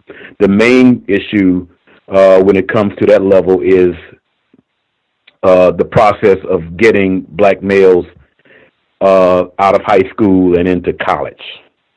With the affordability of college based on their athletic talent, they put it towards financing their college time. It's 5 years to make 4, according to the rules, and in turn, it can result into that black male coming out with this certificate that says I have a degree to be able to transfer that and hopefully into some form of employment for himself and a family. That's basically been my position over since 1981. How many years that is? I think it's like 33 years that I've been doing this. Out of all of the seniors that we have on offense and defense, every last one of them will have an opportunity to go to college. I am happy to say. Different levels, Division I. We also are attempting to bring into the equation historical black colleges to be able to send some of our young males too. And so everything, went pretty well. The season actually started for me in January of 2016, and just now ending last Friday with that particular victory. But it's worth it. It's worth it, all the time and energy that's devoted towards it. So I mean, it's something that I've been doing for a long time, and think one of the reasons why I'm alive is to be able to do that. I think that's why I'm finding that out, actually. if anybody have any questions or anything, I'll be open to try to answer them on it. But yes, we were successful, and it's a good thing. Thank you. Congratulations. Glad to hear that. Hope the young fella's collarbone heals well, and glad to hear that. That is outstanding. Black coaching staff doing a great job, and young black athletes going out there. Some folks getting some scholarships. Hope they can use that and get as many benefits as possible. Hopefully by the time they get there, they'll have worked out some sort of great compensation package. So they'll get their scholarship and a whole lot of other goodies to compensate for all the work and money they'll be bringing in for these historically white institutions and their sporting teams. Did folks have questions of anything? Any of the folks, what we've heard thus far, or if you had your own situation, feel free. John, you heard? Yes, sir. Yeah, I guess I was reminded by the person that was talking about his South African client. I've spent quite some time in South Africa. I actually went to high school there, and I was actually employed by someone while here in the United States that was from South Africa. And we used to sort of like renovations as well. This is when I was getting like my undergrad degree, and one thing I wish I had been more codified back then, but I didn't know anything about codification or this call, and the person used to like love racist jokes and also used to hate the fact that he couldn't tell racist jokes. But once he asked me about, I guess we were talking about food, and he started talking about how he remembered something that his mom made out of chocolate, and I didn't have it while I was in South Africa, and I was like, what are you talking about? And so he got really frustrated that I didn't know this thing, and he said, like afrobalakis, which is basically like nigger balls. So I was just like looking at him, and I was like, what is this guy? And so I had to ask some of my South African friends about it, but he just loved it. He couldn't stop talking about it, like how his mom used to make it on special occasions and everything. And I was like, and I had forgotten about this, and so I was just reminded by the other caller, and I was like, this male just can't stop talking about these nigger balls, and he's very angry that I don't know about them. Just to, I guess, I was listening to the show. I haven't been able to call in. The teachers in the South African schools, the ones that were terrorizing the girls in Pretoria, I just realized, I was just thinking about it, I just realized that when I was there, the whole school all the teachers were white, and all of the male teachers, which is something interesting, were all ex-military. They were all part of the apartheid government military because that was mandatory. So I was just thinking about how black parents send their kids to these schools that are so-called posh schools, and you're being sent to schools full of professional terrorists, which is quite interesting. My last comment is about, really quickly, I was just thinking about when the person was talking about temp jobs. I just remembered like an internship experience that I had. And I think those situations can be really dangerous, especially if you think that if the internship is supposed to get you an offer at some point. And I guess my internship that I did, usually there's a project with your internship, especially if it's depending on like what kind of degree you're getting and whatnot. And the person my manager, and that gave me like 3 projects, and I think most people had 1. And on one of the projects, the main project, the person gave me false information, like, okay, go talk to this person and they should just give you, this thing should be easy. And it turned out to be like a really difficult thing. Plus I had 3 projects. and so it was almost impossible for me to complete. And what was interesting was that the situation was very dynamic, and there was like a non-white, non-black person around my area who also had an internship, and he started asking me about my project, and I showed him my project, and I really wasn't interested in his project because I was just really focused on my project.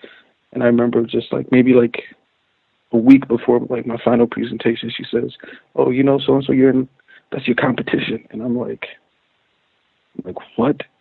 So I basically showed my project to my competition because I didn't even know I had competition. I thought I was competing against myself. So, and during our final meeting, when she was telling me that basically I didn't get the offer, she basically started using confusing terms like meritocracy, things like that, and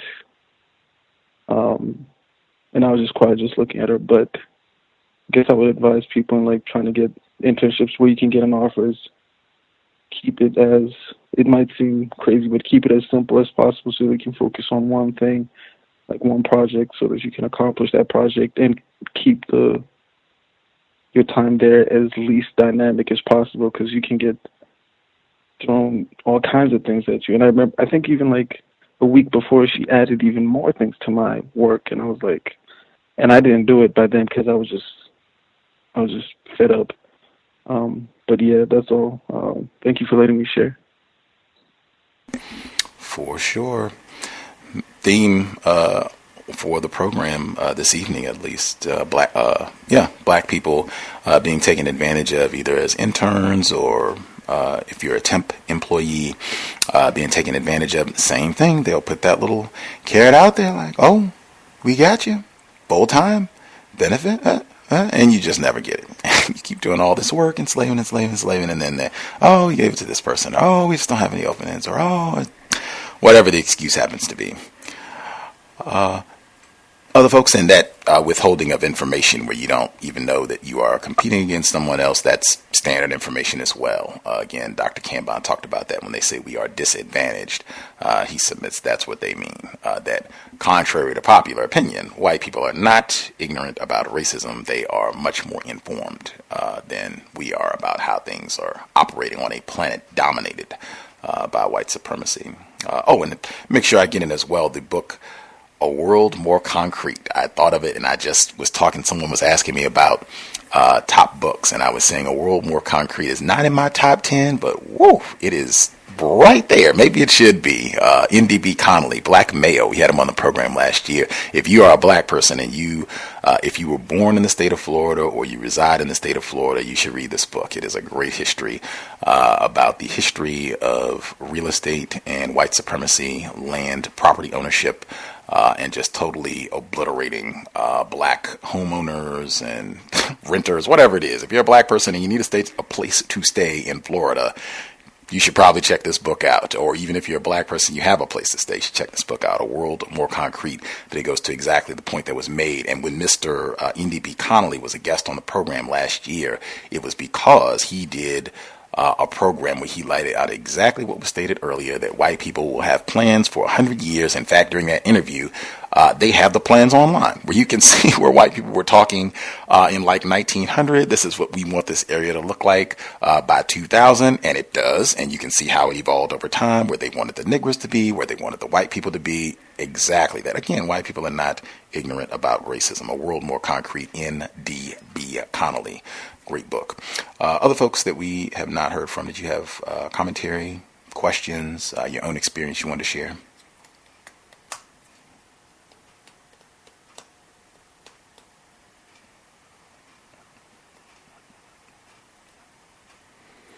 Can I be heard?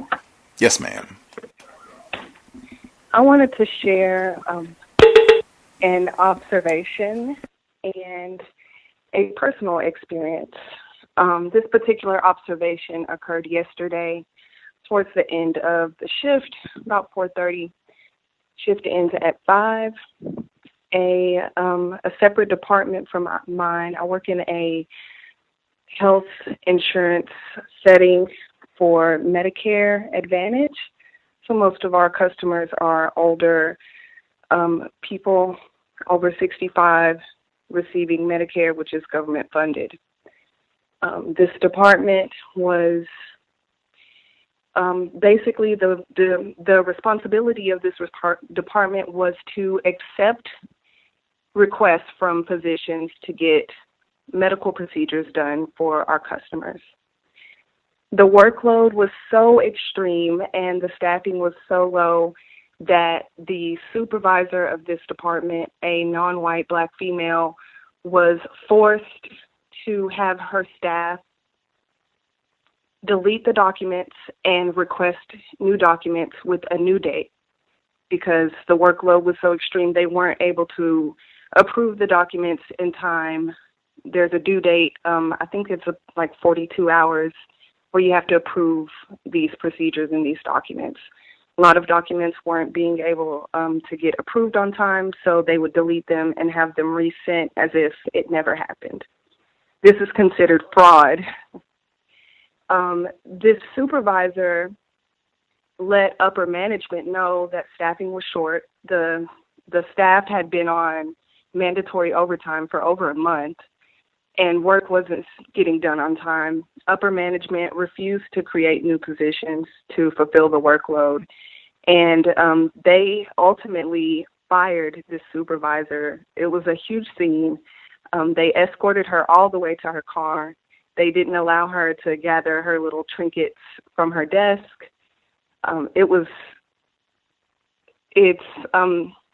It's odd because there was a Christmas event today, and considering this is fraud, our company will now be investigated by a federal agency, C.O.W.S.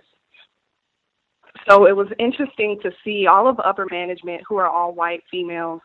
They were just smiling and cheery like nothing ever happened. And my personal experience is an update with my manager.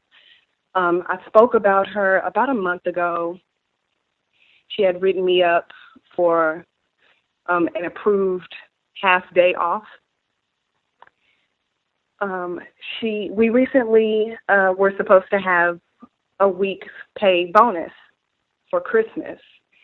And the Friday or the Thursday before I expected my bonus to be in my bank account, about 4:30, she came along to my desk and she put her arm around me and she whispered in my ear and she said, I'm so sorry, but you're not getting your bonus because you were written up.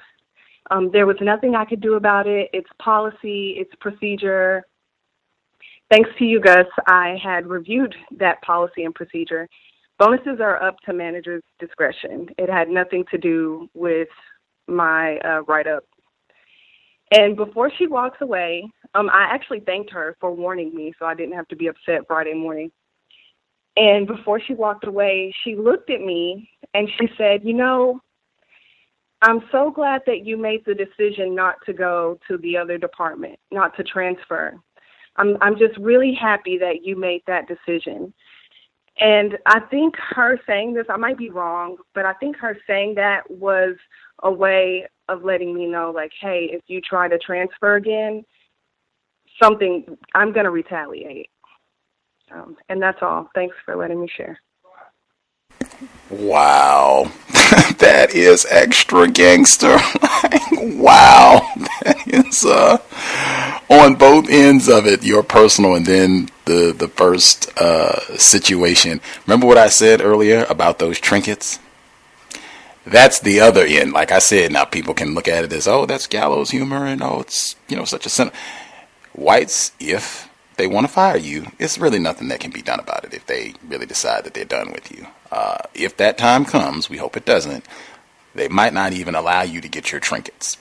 That's another reason to not have that stuff on your desk to begin with. I'm not surprised at all that she gets to put in, and that came up last week. We had the caller that wrote in where she worked at an insurance company, and they weren't doing work. Same type of thing. They were not. Well, some white person wasn't doing his job, wasn't cutting people's checks. People are calling in mad, can't get things done because they aren't getting their check from the insurance company.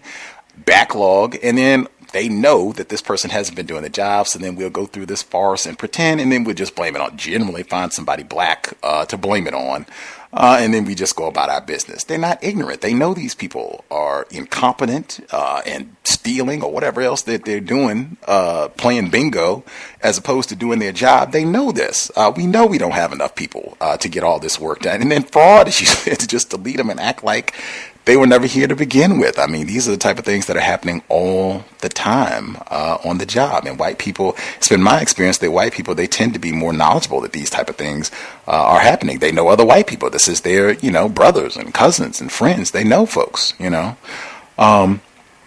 on that end, I'm not surprised that they could blame the one person who I guess was trying to alert folks that this was happening and that this was a problem and that something needs to be done about this person getting terminated, and they can't even get their trinkets. And then we go right on about our Christmas party and Yuletide and good cheer. And I mean, just the tackiness of it all. I think that adds to why this is such a,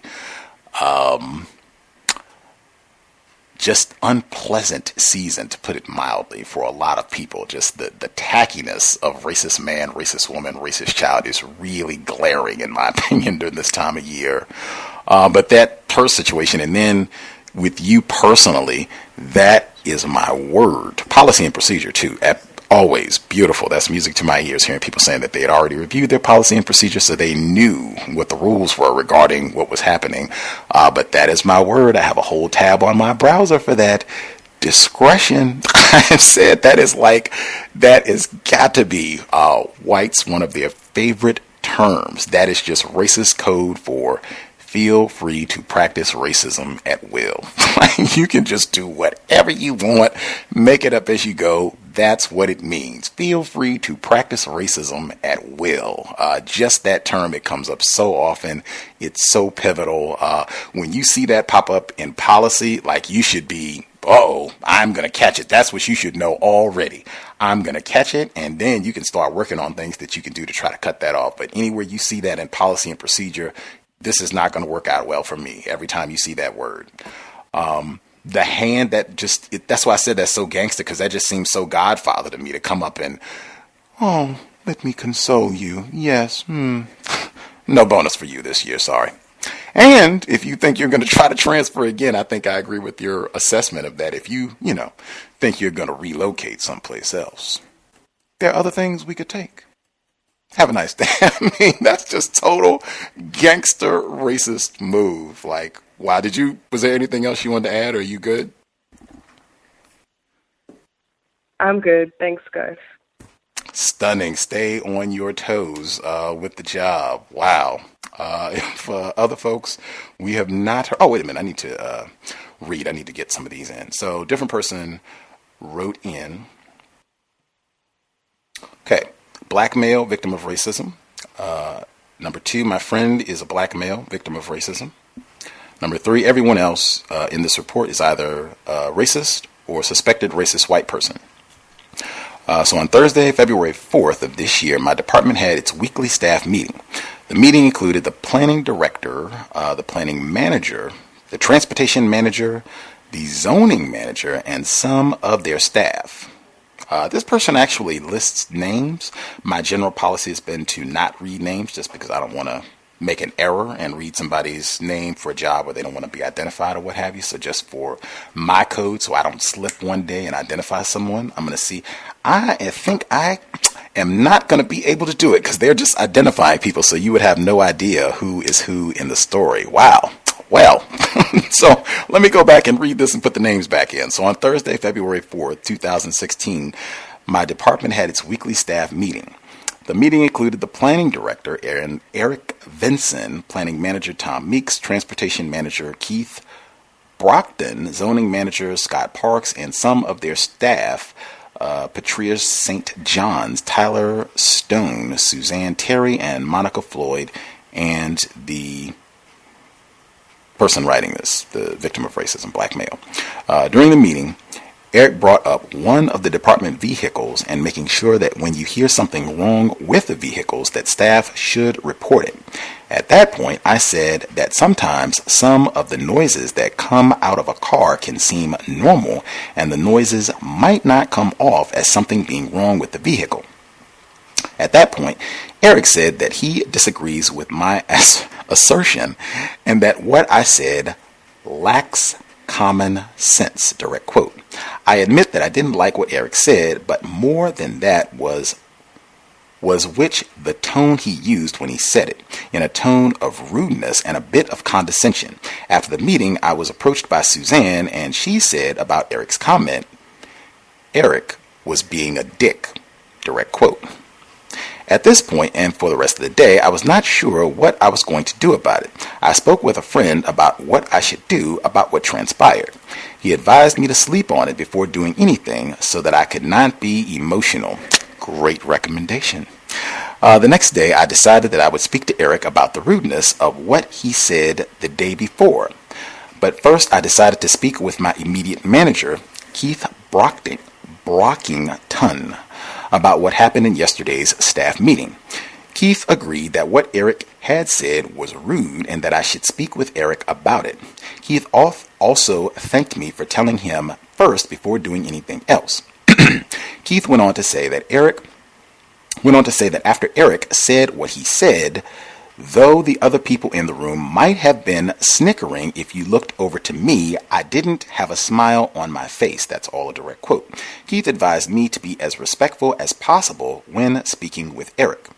Next, I went to go speak with Tom, my former manager, and Tom agreed that what Eric had said was rude and that I should speak with Eric and tell him how I felt about what Eric said. Tom said that sometimes managers might say something that they regret, and sometimes we got to remember that we have to take care of our staff as well, which I really appreciated, and that managers should be receptive to their staff when a problem arises, and that Eric should be receptive as well.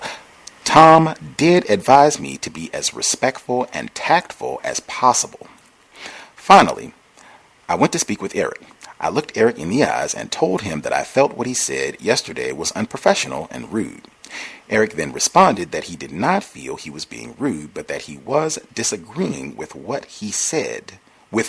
I had said, and that's a direct quote, and reasserting that what I said lacked common sense, in quotes, but that it was not a statement directed at me.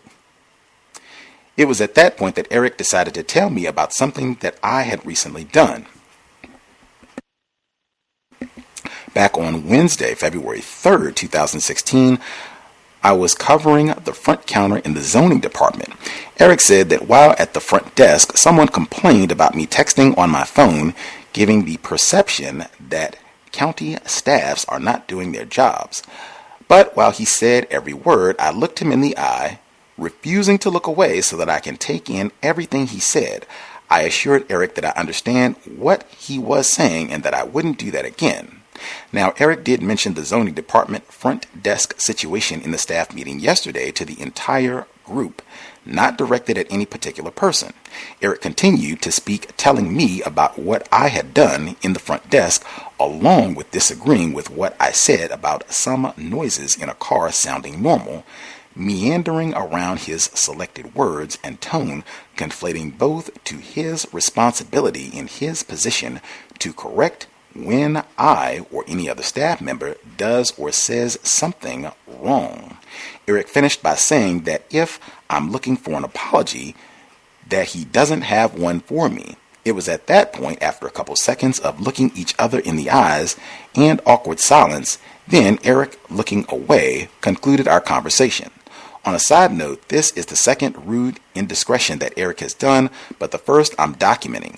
Back during the first week of November 2015, I don't remember which specific day, Eric came into my office to address a problem with a report for the Transportation Improvement Plan, and Keith was out for the week on his honeymoon and could not be reached.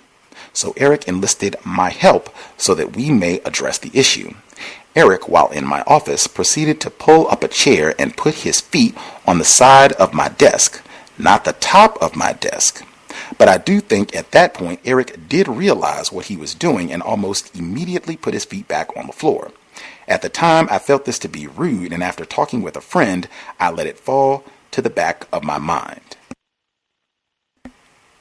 End of their commentary. I guess in this situation, and I was even thinking as I was reading going along myself, I think it can be a good idea for those type of situations to already have in mind, like ideally what you would like to see happen in a situation. I'm not sure if this person was going in seeking an apology or if they just wanted acknowledgement that, that was unprofessional and I should have been more courteous in the way that I expressed myself to you, and I will, make sure that I'm treating you and everyone else who works here courteously as we move forward in the workplace. I think that maybe would be like an ideal acknowledgement of the situation, maybe saying that publicly in staff meeting. I know that's done sometimes as well. But just, kind of have that in mind, how you would like things to proceed moving forward. If this is a race soldier who is just going to be tacky and unprofessional and discourteous with you, I think a lot of us have had experiences dealing with those sort of whites. I don't know what your plans are in terms of if this is a spot that you want to try and stay long term, career-wise. If that's the case, those type of individuals, it would become lots more questions. Like you made a statement about, a person could hear a noise in the vehicle, and they might not think that means that there's a problem that needs to be reported. I would try to put everything in the form of a question. It should be more difficult to get in trouble or to have someone talking down to you and nasty, although, racists, they do that a lot. But to put things in the form of a question, and then I would begin noting if this is going to be an all the time type thing, where anytime that I say something or express a view or ask a question, that I'm going to be publicly humiliated, document and then contrast that with others to see if other people are being talked to or treated in the same manner. Just so that you can, if you want to present this sort of information to just show why is it that I'm being talked to discourteously and it doesn't seem that other people are being talked to in this sort of manner. I personally, I would try to not use the term rude. My preference in a work environment would be, is this a professional way that we talk to everyone else? That's the way that I would frame it. Rude. I think a lot of times people can take the term rude and just make that seem, this is just your sensitive or your feelings or that sort of thing. Is this the professional way that we speak to everybody in the office? And if not, why am I being singled out for this unprofessional way of conversation, of speech in the office that no one else has to endure? That's the approach that I would take. There was someone who interrupted. Did you have commentary? Yes, I apologize. I was paying attention to the interaction the person who wrote the letter in and the description of looking someone in the eye twice, I believe. I can remember him or her saying. I have found that looking dominators in the eye has given me two results. Of course, we're all, quote unquote, given this education that says we should look people in the eye when we speak to them. But for some reason, I found, maybe it's just black male, non-white male, looking a white woman or man in the eye when they are trying to terrorize or bother us in some way, it seems to turn them on, like turn them on, where you can almost feel the hate in their eyes. I haven't found it to be too helpful in situations like that. Of course, other people might have had different experiences, but I have found when I look specifically white men in the eyes, or white women, the rage comes out, and it just escalates the situation to a whole nother level. I generally don't win or don't have the better of the two in the situation. Maybe other people have thoughts on that. Thank you. Great observation. He did mention the looking him in the eye multiple times. That used to be a part of the code noir, the black codes. They called that reckless eyeballing. If you're looking a white person in the eye, like, oh man, that could you could lose your testicles for that sort of thing. Like that is not been tolerated on the plantation for long periods of time under the system of white supremacy.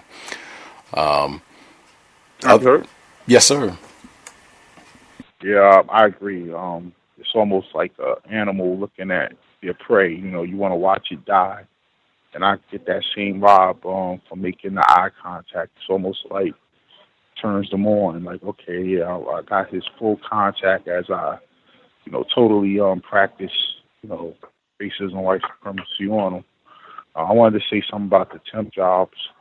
I worked as a temp at a job before, and I didn't have prior knowledge, but the company, they would only hire you. They would hire anyone after 90 days of service. You couldn't miss a day or take a day off or be late or anything. And during the 89th day, I was totally unaware, but they came to me and said, hey, we're going to have to let you go. And I was kind of thrown back because everything was going well. But a week later, get a call to come back. So I was like, wow. So then that started another 90-day cycle after that week. And that's when someone put me on to what was going on. Like, yeah, they don't want to hire you. So what they're going to do is they're going to let you go after 89 days. They wait a week and then pick you back up and do the same thing, And he said he's been doing it for years.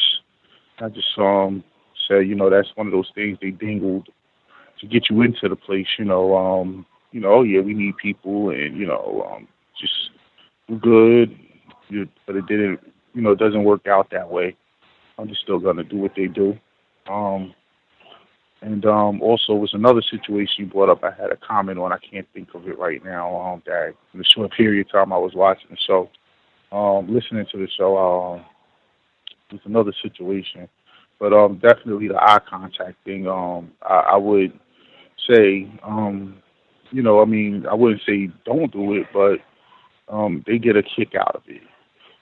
And with the eyeballs, also, it's a movie. It always stands out to me with Lou Gossett, and I think it's Richard Gere, a young Richard Gere. I think Officer and a Gentleman. No, not Officer. Yeah, it might be. And he's like Lou Gossett's like the drill sergeant telling him, "Don't eyeball me, boy," and saying that to the white man. I just thought that was, funny because it will always work out the opposite way in real life. And I mute my line. Can I be heard? Yes, ma'am. Hello? Yes, ma'am. We can hear you. Hi, Princess. Oh, hi. I hope the weather is okay where you're at.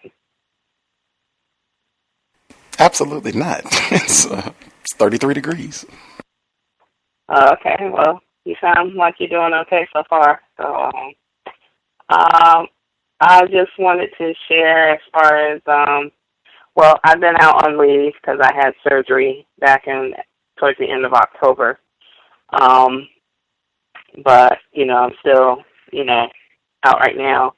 But basically, I've been meaning to call in about my overall condition and just the overall process post-op, but just been kind of out of it and very tired and in a lot of pain. But basically, what I've had to experience was actually coming from the office out in Metairie because I had the surgery in Louisiana before I had to leave to Florida. And so before that, 2 months in advance, you have to plan for a lot of things to be done and completed before you do the surgery, just because you're not going to be, I wasn't going to be able to be mobile and walking around and stuff. So I needed pretty much assistance all the way throughout this. And so a lot of things like getting my medications, everything filled and ready to go was supposed to be done. All of my main stuff was taken care of.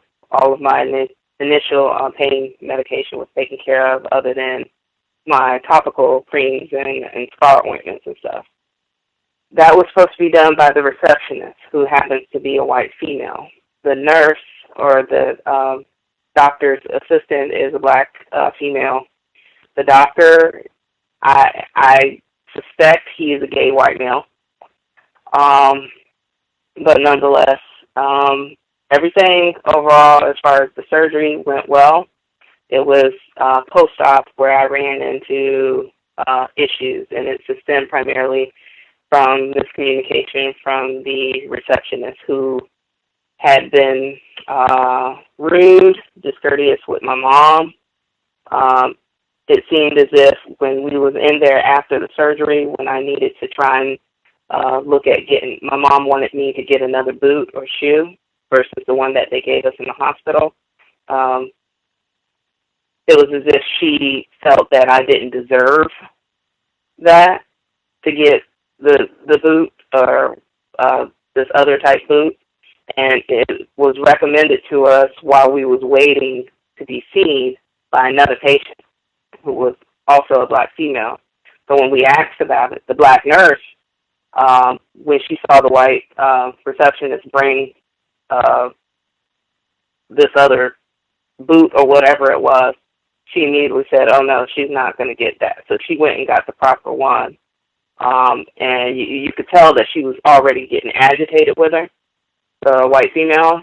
So we just brushed it aside and left it alone. So I had to go back to Florida for emergency, and a lot of stuff going on. And I thought that we had to do my follow-up appointment on the 22nd of November, along with getting my sutures and stuff taken out. Turns out we had to be back within a week. So we had to drive same day to get to the, we were told that we had to drive to New Orleans to get my sutures and my stitches taken out. Turns out that wasn't the case. So it was just a very stressful process, because we had just left New Orleans, only for this receptionist to tell us that we had to come back, and she said because it was a liability issue. On top of that, she never told the doctor. So by the time we was heading into New Orleans, and he realized that we were literally on our way from Orlando, he offered to stay after hours, just so that way by the time we got there like 5:45. They closed at 5. And it was storming and everything. So we had to stay overnight, get a hotel room. But he went on ahead and saw us because he was obviously mad. He kept on saying a lot of stuff indirectly towards this receptionist, because he also later on revealed to me that he's been having problems with her. And he admitted that, but at the same time, he was saying, well, she still needs to go through training and stuff like that. And immediately I'm thinking to myself, it always falls back on, oh, they just need to be trained. They just need more training and stuff. And I just can't imagine somebody who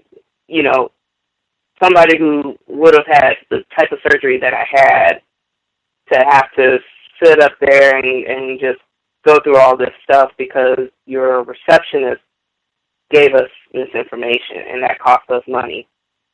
And then the second screw up was the fact that the doctor had no idea that I had none of my topical cream. So after I had my sutures removed on the 8th, for basically almost a month, I've been without any of my pain medication for the topical stuff. So when I was experiencing these spasms and I would call, she wasn't relaying the information to anybody because she didn't want to be blamed for the fact that she's the one that processes the prescriptions that goes to the pharmacy facility that they use in Baton Rouge. There was some issue in regards to my insurance, not that it wasn't covered, but it was the type of medication. It was like a compound of some sort. It just had to be filled in a different type of facility through a certain pharmacy. But nonetheless, she never communicated that to him. So when I did call, she was very rude to me, very discourteous. So I wanted to speak to the nurse. She refused to allow me to speak to the nurse. And so I told her I was going to call the doctor. So once I called him and left a message, he called me as he was on the phone, leaving from work. And that's when he had revealed to me, you know, we've had problems with her before. And, you know, she can come off. On the one hand, like he said, he wasn't trying to take up for her. He was just explaining. But he said, this is not the first time, yada, yada, yada. I just told him, look, I just needed the stuff that I needed because I'm walking around here in excruciating pain. And I just want to make sure that this is healing up right. And, you know, I basically, other than just doing general stuff, just been in bed. And so they basically, once they found out what was going on, he called the insurance, explained to them what was going on. In a nutshell, I don't know what happened, but the next day I was getting calls from people in Baton Rouge and everything, and they pretty much wind up having to pay for all of the medicines and stuff.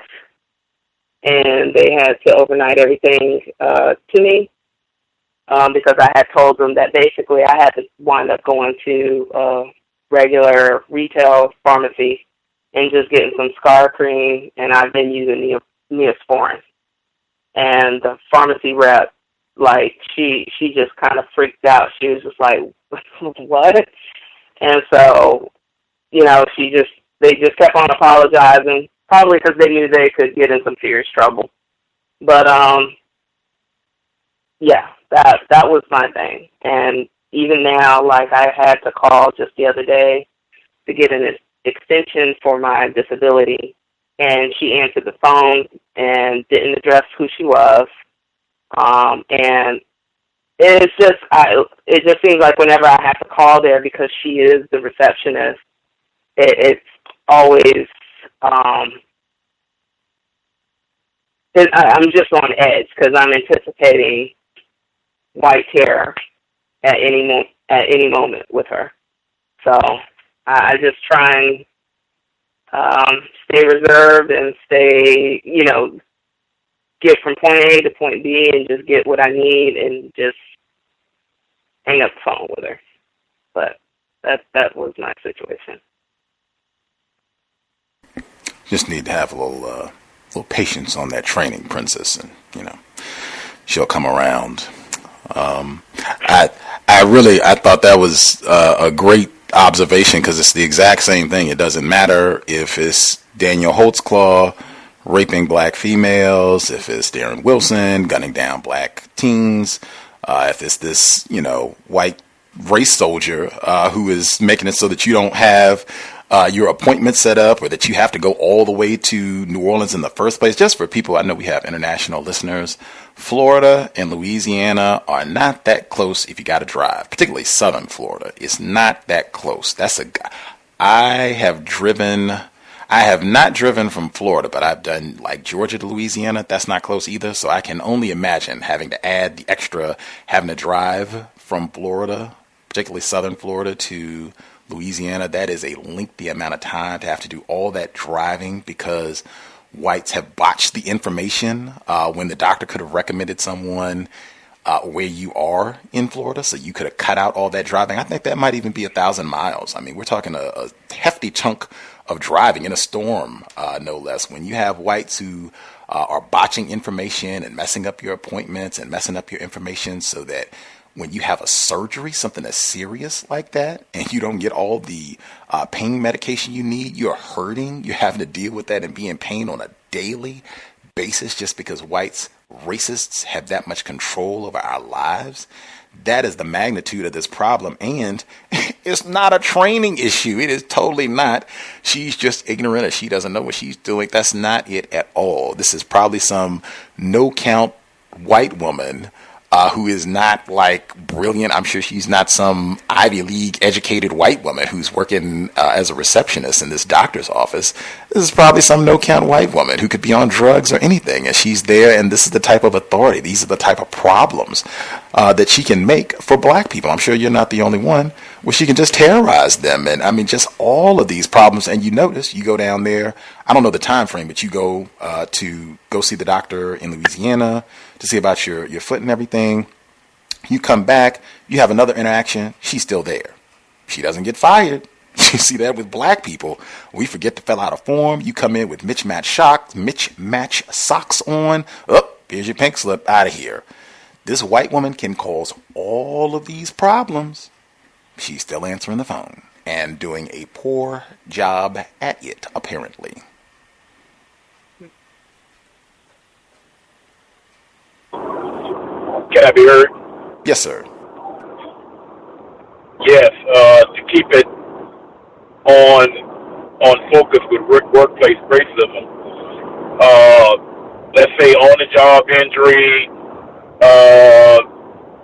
something that that requires surgery or anything. What is absolutely valuable is having someone who cares about you, whether it's biologically or not, to be able to a relationship with a person that can actually speak for you on your behalf, because you never know what type of situation you would end up being in, as far as like this princess or even worse situation. Be able to speak for you, because these white people, as I've been hearing and also understand, is in all different type of positions. As you mentioned, this no-account white woman that's just sitting at the desk, can screw up everything with you. And in some cases, let's say if you are incapacitated or in a situation where you really can't speak up for yourself, can really ruin things even worse than what you're even going to the hospital for. So it's always good to have someone that can speak and act on your behalf. A lot of times it doesn't come to our mind for various reasons, but it's something that I think is vitally important to plan that particular situation. I just recently went to my credit union and called up and had my youngest sister to be my benefactor, because you never know, something may happen to you, and no one can get access to your banking account that needs to, that sort of thing. And so it's always good to plan that out. With if some of us may not even have that type of person, but some of us do, and just make sure you inform that person and have that planned out on what your understanding and wishes are, because these white people are everywhere, and that's all I have to say on that. Thank you. Absolutely. One other bit I did want to share, and then other folks that we've missed, if we missed anybody who hasn't been able to comment at all, you can share if you have your own situation you want to discuss, or if you have commentary you want to share on what we've heard thus far. The caller who wrote in and shared the situation that happened where the supervisor was being rude, in that situation where I think you kind of went around and asked some of the other co-workers, white co-workers, I presume, what they thought, because I think some of them were in the meeting. I think he said that there was a white woman who came up to him immediately and said that this guy was rude, and then he asked some people subsequently. I would caution about that. I probably would not engage in very much of that. Really, I might not engage in any of it. What does it mean to be white? I could easily see, and it might not happen every time, but I could certainly see a situation where I have a problem, or I've been mistreated, or I am considering, a situation that happened in the office, and then I go around and ask other white people what they think about the situation, particularly if it involves another white person, and they end up going and telling that white person, like, oh man, Gus is going around here saying that he thought you were rude and trying to see what other people think. I don't know if he's going to try and come, give you, and they could have done that in this situation anyway. When Eric had a heads up that you were upset. His little feelings were hurt. He said they could have done that anyway. It's been my experience. Whites, they talk to each other. They network. I mean, wow, you would be amazed. So I would caution against that. Certainly, if you, for whatever reason, if you think it might benefit you or, they were present, so you just want to get their perspective, but that's at least something that I would think about. Those white people, they're not your friends. They easily could go and inform other whites that you're talking about this or thinking about this and that sort of thing. So just be mindful of that. Is there anybody that we missed completely? Anybody who has not commented at all? Can I be heard? Yes, ma'am. Greetings, everyone. This is 1842. And I'm so happy that you just said that, Gus. That was like my note, and I was waiting to get my finger fast enough on my mute button to say it. But I wouldn't trust any white people at the job in their opinion. I definitely agree with Gus that they could totally go and be telling that white man that how you felt.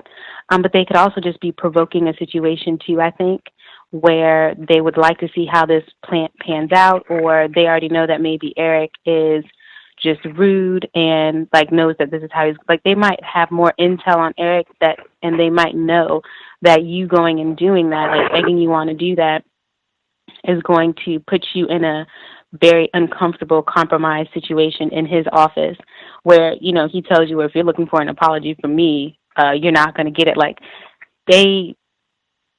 Gus was saying, they do talk amongst themselves like they're close. Maybe not friends, but they know more about each other than we will know about them. And I could totally see them doing that and colluding, watching it pan out or waiting to hear from Eric when he says what's going to happen. Or I think in the email, and I could be mistaken, that maybe you and maybe one other person, or it might just be you, are the only black people in this story and everybody else is white. So, there are a few situations, and even in the media these days too, like some of the things I don't really watch a lot, but that I have seen, they like to cause a lot of confusion for the non-white person, and so that you just kind of feel like stuck. When I was envisioning your story, it seemed like there was just a moment where it was just kind of like stuck, like, well, what do I do or what do I say now? Like, I don't even know what to do. And I think they get off on that. Like, they like to see, to terrorize non-white, specifically black people, and put them in situations where they'll be belittled, berated, and humiliated. I mean, that was like double, like it was humiliating for me when hearing your story. Humiliating when he did it, humiliating even like having people come up to you. For me, it would have been like in talking about it but not doing anything about it. And then humiliating to go to the situation, like it had been on your mind, you had to sleep on it. Like that's a lot to see you go through all of that, and then for it to be topped off the way that it was. And I think that they could foresee that. Like, white people, I feel like, stay in a constant state of kind of like chess playing, always maneuvering and being strategic in how they want to have whatever sadistic outcome they do. So I am sorry that happened, because when I heard your story, I was like, I understand completely what it's like to be humiliated in front of a bunch of people, and then you don't even know what to do, so you have to like think about it for a long time, and then you probably don't, sleep well, and then you come in and all that stuff. I'm also a very big fan of emails. I email for everything. Even if for everything. Number one, I don't like talking to white people. But number two, it gives me a record. And you can ask for send receipts or read receipts also, like to confirm that a person received your email. And I've learned to change the subject line of my email and make it seem like it is something completely benign. So you open it and boom, there it is, what it is I'm trying to say. So that might be something in the future if like you find yourself in this situation again, and that way you're also able to avoid any of the words that are not constructive, like rude and I felt like and stuff like that. Like you can write it and it can be very counter-racist productive. and make sure that the point is made. It's in writing, which makes it really official. Like, white people do respond to things being written. Because another thing, also bearing in mind, they don't know who you BCC on an email. So they think about that kind of stuff too, because they stay BCCing folks on people's emails. So just in the future, like, I'm a huge fan of the email. Another thing with the eye contact, I am a very big fan of the eye contact. I do understand what other folks on the line were saying about it being like they get off on it and it's like predator-like, but that's why I make myself look. Now, I will also put out, like, I get very disappointed in myself when I look away. And like I can't maintain it, but I will try. And sometimes it's more of like I have to make it so it's not like I'm looking at them and I'm like, I really don't like you. And it's more like I need to just look at you. One, because for so long I wasn't allowed to, and two, to see what it is you don't want me to see. And that's when you're able to watch the jaw clenching, the twitching of the eye, like the flicker of the eye, just the more you look, the more you can see, but it's hard to look because it was beating us not to look. And I totally get it. And it's so uncomfortable. And sometimes it's just, I mean, you can start shaking just because of how bad it is. But see, like, they have no problem because in their mind, they look at in their mind, they're not looked at. So for you to look at it feels stressful, and I get that. I'm a huge fan of the eye contact just because I feel like you can learn a lot about the whole dynamic, like, within your body, because it's so registered within you. And also you can learn a lot about white people because you can look at them in their eyes and, like, see what it is or what is not there.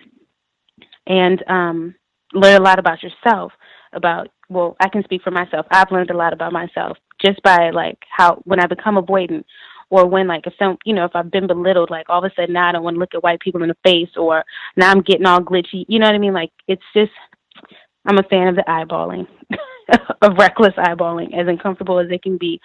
So I kudos to keeping that eye contact in that office, and, however uncomfortable it may have been.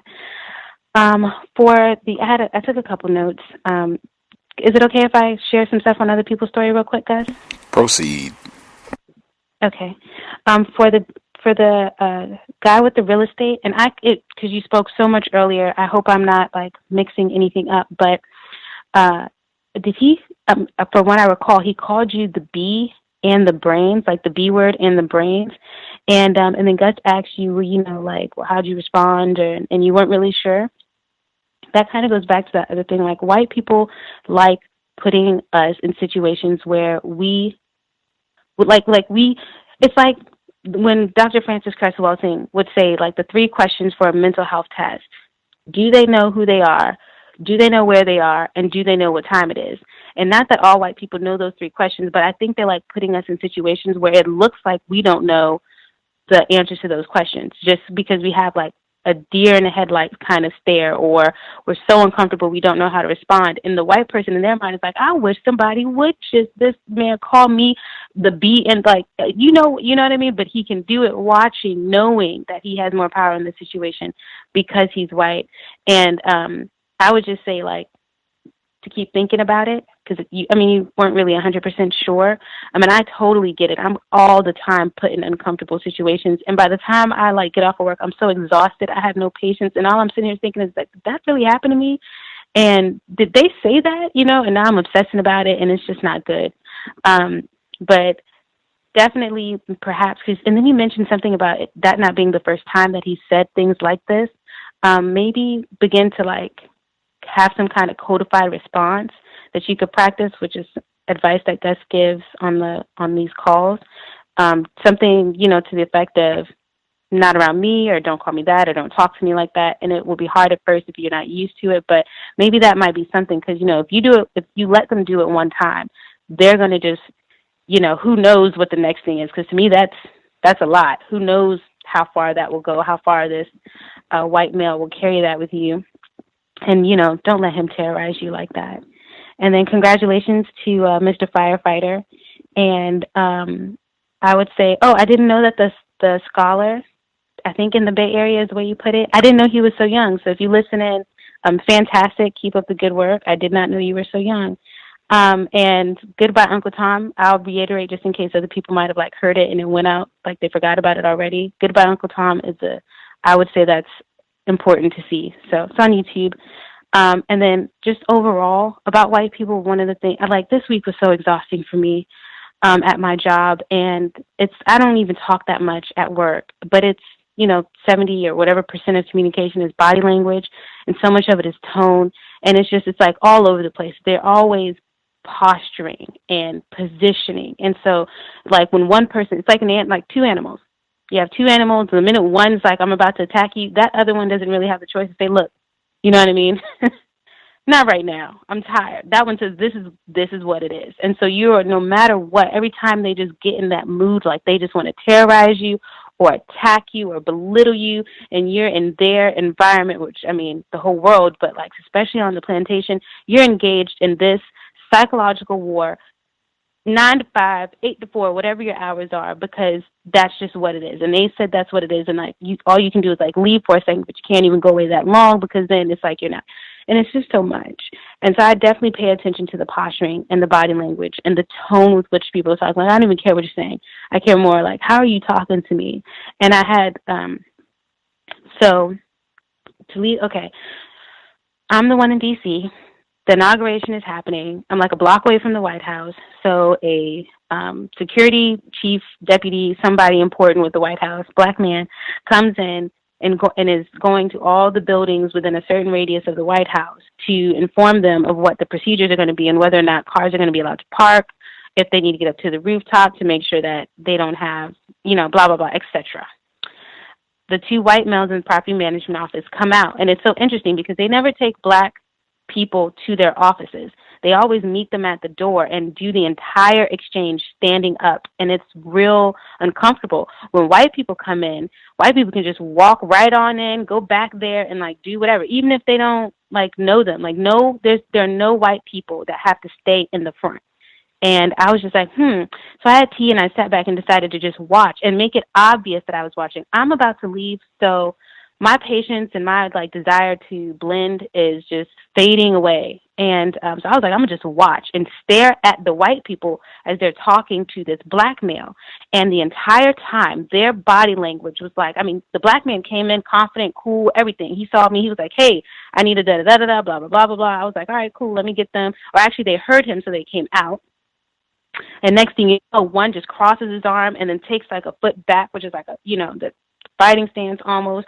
The other one keeps fidgeting with stuff and the whole way. And every time he starts to talk, they're cutting him off. And I'm like, this man came to give you information and you were cutting him off the entire time. Maybe, and cutting him off. And then it was question, a million questions. I was like, man, my goodness, Gus is always talking about these questions. I need to get my question game on point like this because and I was like, where are you guys coming with these questions? If you let him speak, I'm sure he's going to answer all of your questions. And then it was like, well, we've already got in contact with the PD and da-da-da-da. The PD that has nothing to do with this man that works at the White House.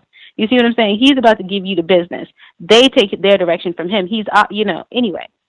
So this whole thing goes on, and I'm watching as the body language, the conversations between body language, because like I said, the black man came in, confident, cool, ready to do this.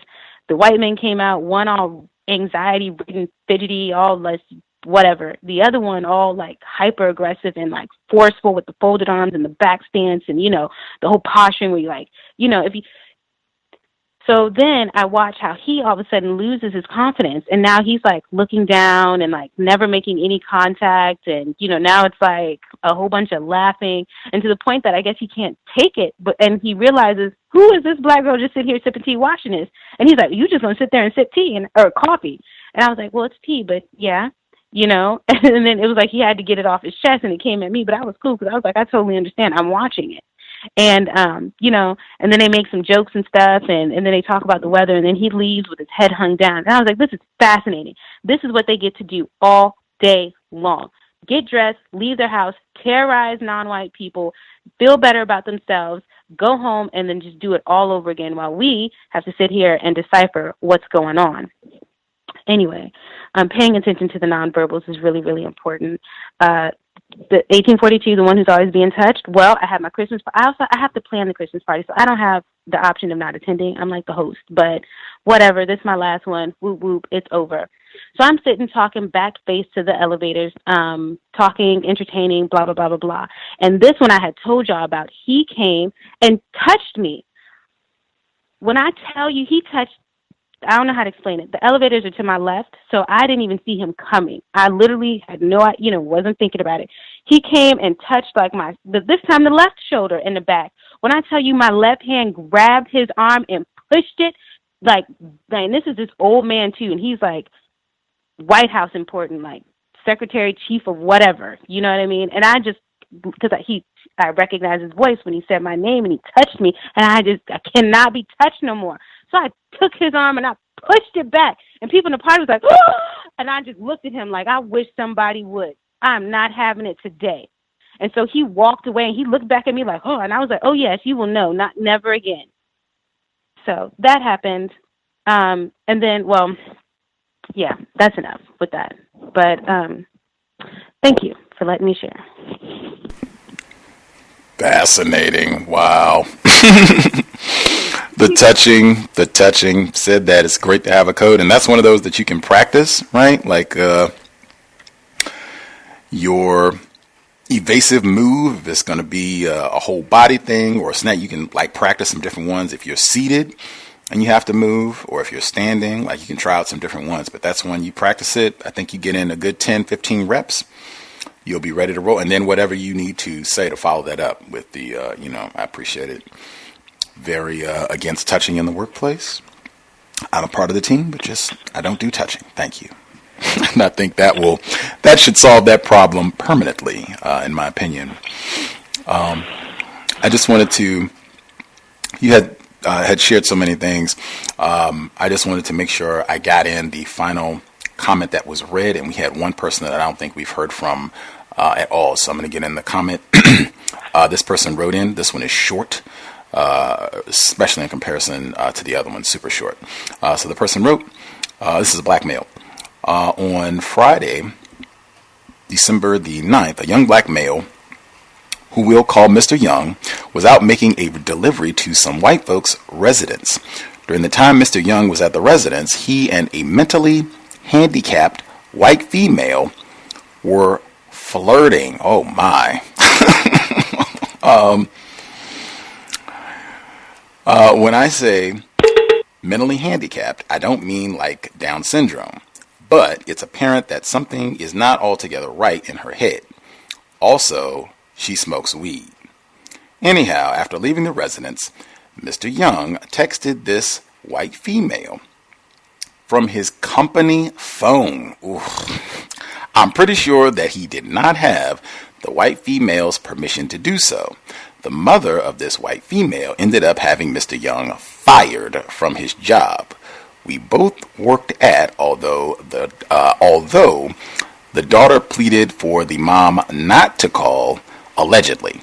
Mr. Young has a wife and 3 children. I do not have anything to add to that. I think that is self-evident.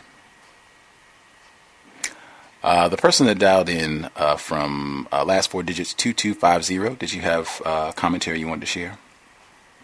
Can I be heard? Yes. This is 2250. I'll be brief because, unfortunately, from what I've heard this evening, races and tacky are tangible. But my anecdote is pretty much on the same line as a few of the callers. I would just like to reiterate and reemphasize to the listening callers that yes, real white women on the job, because I work with one, and I'm a supervisor in a corporate setting. Albeit she's significantly older than me. And mainly thanks to this program that's dynamic, not to be too, she knows that and she displays that through her life. Very play the best. Your line is breaking up. Is it just me? The other callers, can you hear him, or is his line breaking up? It's breaking up. Okay. All right, sorry about that. Let me try to relocate. Okay. Can I be heard now? Give us a few sentences, and we'll see. Oh, okay. Can I be heard? I've relocated. Hopefully, I can be heard a little bit better now. Sounds good. Let's hear it. Okay. Well, just to be brief, like I said, a lot of these stories are kind of interchangeable with mine. I'm a quote-unquote supervisor in a corporate setting. I work for the Department of Defense, and I have a older white woman. She works for me. I'm technically her supervisor, although I'm not deceived as far as how the power dynamic works. I would just reiterate to people who are listening and don't have a lot of experience with working with older white women, please be careful. Please be careful. And one code that I've kind of utilized to help me stay out of trouble and keep things on the quote-unquote, I'm not going to use that keeps my office kind of working stress-free, so to speak, is I just kind of stick to the code about following policy, company procedures. And that's helped me a lot, because if you watch the body language of older white women, they will get touchy and feely. Like the last caller, she said, I've asked my coworkers to please don't touch anybody in the office, and that kind of has worked for me. But please be careful, because it is quite dangerous. I'll go ahead and mute my lines. Absolutely. We have talked about that before on the job, not being alone with them. Don't get into any jokes, anything like that. It just, they can cause a variety of problems on the job. I think a lot of times people are somewhat suspicious of white men, but I find a lot of times we give a lot of passes out to white women for some reason. We could do a much better job across the board. I just submit specifically with white women. I think I got everybody. Is it anybody who dialed in that we missed completely? Anybody that we haven't heard from at all? Can I be heard? Yes, sir. Okay, yeah. Well, first off, Gus, this is anonymous from LA, and basically, in a nutshell, just wanted to give a brief history of my work experience and just going into being an entrepreneur. I'm into pretty much IT.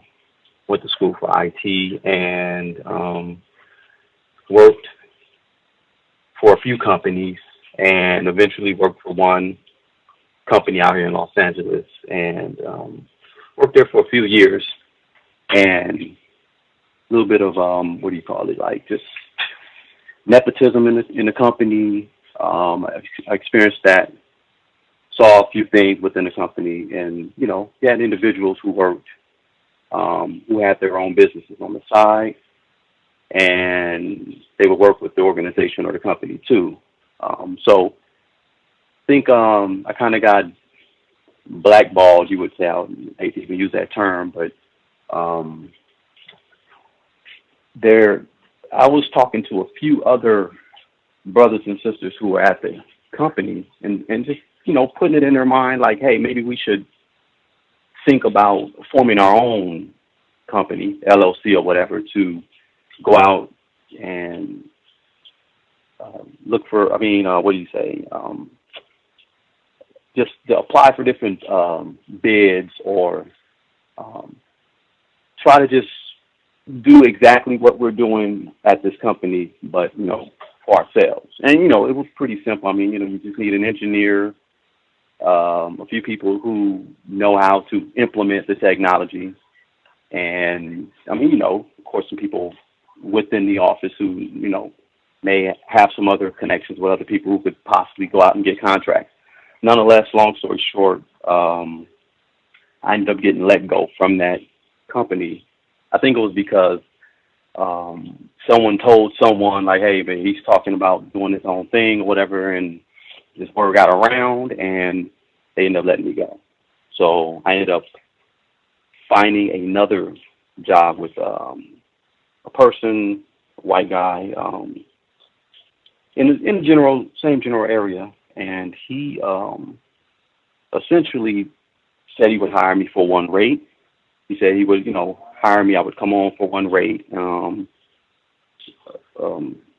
But when I got on, he pretty much, it wasn't significant, but he didn't hire me and give me the wage that he said he was going to give me. It was a little bit lower. So I said, okay, it's no thing, whatever. Long story short, middle-aged gentleman, white guy, whatever, worked with him, just seemed like a liberal, seemed like one of those type of individuals who, he likes everyone or whatever and whatnot. But, I really didn't take the whole,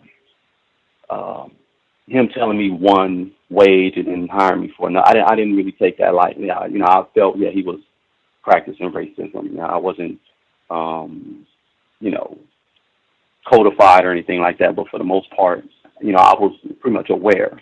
Long story short, just working with him, learning pretty much what he does, because it was just he and I. He pretty much worked as a entrepreneur and self-starter for he's been doing it for years. So I'm seeing what I can learn from him. There's a couple of things where I noticed, and I just was like, okay, this guy, I can't continue to work for this guy. The main thing was just that whole thing where he said he would pay me for one wage and then didn't honor that. So, I think I started with him in maybe September. I think his plans were to hire me and have me there so that I could do a lot of his work, which was a lot of the, hands-on grunt work, like doing, voice over IP, conversions, things of that nature. Anything that he did hands-on, he wanted to kind of like have me do that, and he would step back and do a lot of the office work, dealing with more of the clients, etc. And, I think I stayed there like 6 weeks. And right before Thanksgiving, I gave him a 2 weeks. And he had the nerve to say, oh, that's not fair. You're going to give me the 2 weeks because, it's not fair. And I was just thinking in my head, I'm like, okay, well, you say you're going to pay me one wage. And then when I get on board, you tell me you're going to pay me this. That's not fair. And then at the end, he's like, hey, well, where are you going? I told him, I was going to go to another organization. It's a black-owned organization, which I ended up going, but it didn't work out because that's another story. But he said, oh, well, I can pay you what they're going to pay. It was he could pay me originally what he was going to pay me, essentially. And I was just like, nah, that's I was too through with the whole situation. But nonetheless, went over with the other organization, and they just didn't have it organized. I gave them a little bit of time, but I worked there like 6 weeks, didn't get paid or anything of that nature, and I had to bounce. But I've always had my own thing on the side anyway. So, I'm just giving a little bit of my work history and work experience. So anybody coming up, young brother and sister who wants to become self-sufficient, independent, become an entrepreneur, my advice is to definitely just get your network on. Definitely study up on whatever field you want to do if you're going to become an entrepreneur. I'm just talking to a young brother. He was working at a job, and he's like, he wants to become an entrepreneur and possibly open up a franchise. I just say, hey, man, definitely just, build your network up and, just do what you got to do to be on top of your game, be the best, whatever you're going to do, be the best at it or whatever, nonetheless. That's pretty much it. And essentially, man, hey, appreciate this show. Been listening to you guys for a while. It's first time calling. And that's pretty much it, man. Mute my line. First time caller. Appreciate that. Thank you for dialing in to share. Definitely, if you if you have ideas to start your own business and you are trying to make it be something, this is going to be a black enterprise, Certainly, I would not announce that on the job. Even on the last day there when you're exiting, I would not announce that. I know this is, you said your work history, so I'm sure are more informed about racism now than you were then. I'm still learning myself. But yeah, for listeners, I would definitely put that in because it's been my experience. Whites, that is one of the things that they become extremely motivated and excited about, the opportunity to sabotage black businesses. So you think you're going to storm out on your last day and we're going to start our own company and forget you crackers and it's black power time. We want to, right. I guarantee some of the very white people there, they will make it their business to see what they can do to make things difficult for you. That's been my experience, my history. I think the record book bears that out. That tends to be the way that whites get down. Let's see. 1842, did you have anything else you wanted to add? We have about 8 minutes left, trying to make sure we don't have stragglers and everyone's straight. 1842, did you have anything left? No, I'm clear for now. Thank you. Right on. Princess, did you have commentary you wanted to add? I just wanted to, I think the firefighter was talking about having someone with you. I guess if you're going through surgery, I did have my mom throughout the process, so she was able to advocate for me on a lot of things. So yeah, definitely if you're going into any type of surgery, I lucked out in finding this particular doctor because he's well known in that area, because the other place that I was going to go to, he had, when I made mention to him about the other doctor that I was going to go up under to have the procedure, he pretty much let me know that, he was glad that I didn't go through with that because they were not as experienced. And I think it was another caller a while back. He had called in and was talking about how a lot of doctors may be listening to crazy rap music or doing crazy stuff while they're doing surgeries on people. And, you just don't want to take the risk of white people, especially in the medical field, doing things to harm you and stuff like that. So I wound up going to a different doctor at the last minute. So luckily everything was okay, but it was just a process overall dealing with this particular white female. White girls are dangerous. White people, period. Other folks have any commentary? We have about 5 minutes. Any other folks that are on the line have comments they wanted to get in before we conclude? Yes, can I be heard? Yes, sir. The caller 3246. Yes, sir. So I was asked a question. It might have been 2 questions, but I only remembered one. And it was about what I was, did my broker, did my managing broker say that I was, I think the question was, did he say that I was the brains and the bitch? And no, he said that he was the brains and that I would be the bitch and the muscles. And I would also have to come up with ideas.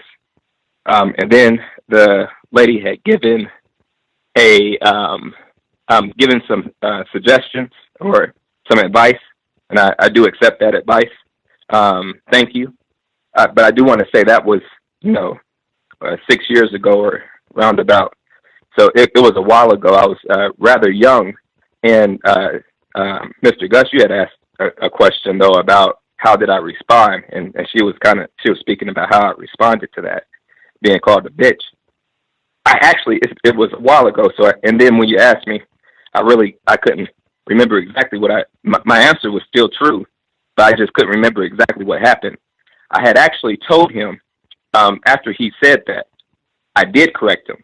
I did say that I didn't have any plans on being anybody's bitch. But the thing is, he immediately went to explain what he meant by bitch. He gave the definition, basically saying that I would have to do whatever he said. Basically his idea was the final idea. so I could basically have ideas, just no no leading big ideas kind of thing. And but then, he like I said, he's done this before. And so, and even the whole nigger thing, I never corrected him on the nigger thing. I like it when I would like it when he would just be truthful. Damn it, just be truthful with me, and that helps me out. That reminds me of where I am. But then when he calls me a bitch, that's another type of attack. And what happened was I did, after he explained it, I just nodded my head, accepting his terminology, and I shouldn't have done that. Thinking back over it, and I won't do that, anytime again. But it was like again, they're psychologists, master psychologists, and so he went right with an explanation and definition, and basically I have to accept this definition. So that type of thing. Okay, thank you. Appreciate that. Was it somebody else have a comment they were going to get in? Yes, it was me. I just wanted to say I wish that previous caller the best, because he's around some serious terrorism there, so I wish him the best. I wanted to say I was really proud of 1842. It made my heart sing just to hear how she handled herself. Big up for Black self-respect. And for the caller who just spoke previous to the last one, when he talked about how he was being mistreated by that white psychopath in terms of his pay. And then he said the guy, when the white guy found out that he was transitioning to a black-owned company, and then he offered to pay him what he originally promised him in order to keep him. That was brilliant that you did not accept the counter offer.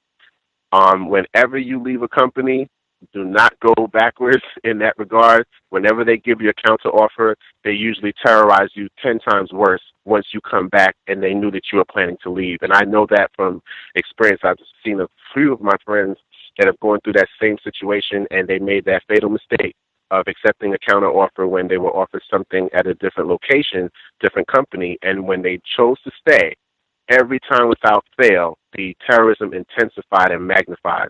So especially for those younger people who may not have a lot of work experience, I thought that was brilliant, and I wanted to shine a light on that, simply because if they're young and a similar situation happens, I don't want them to make that mistake. And even if you're not young, if that situation happens, do not take a counter offer. They will terrorize you. Thank you. I'll mute my line. Right on.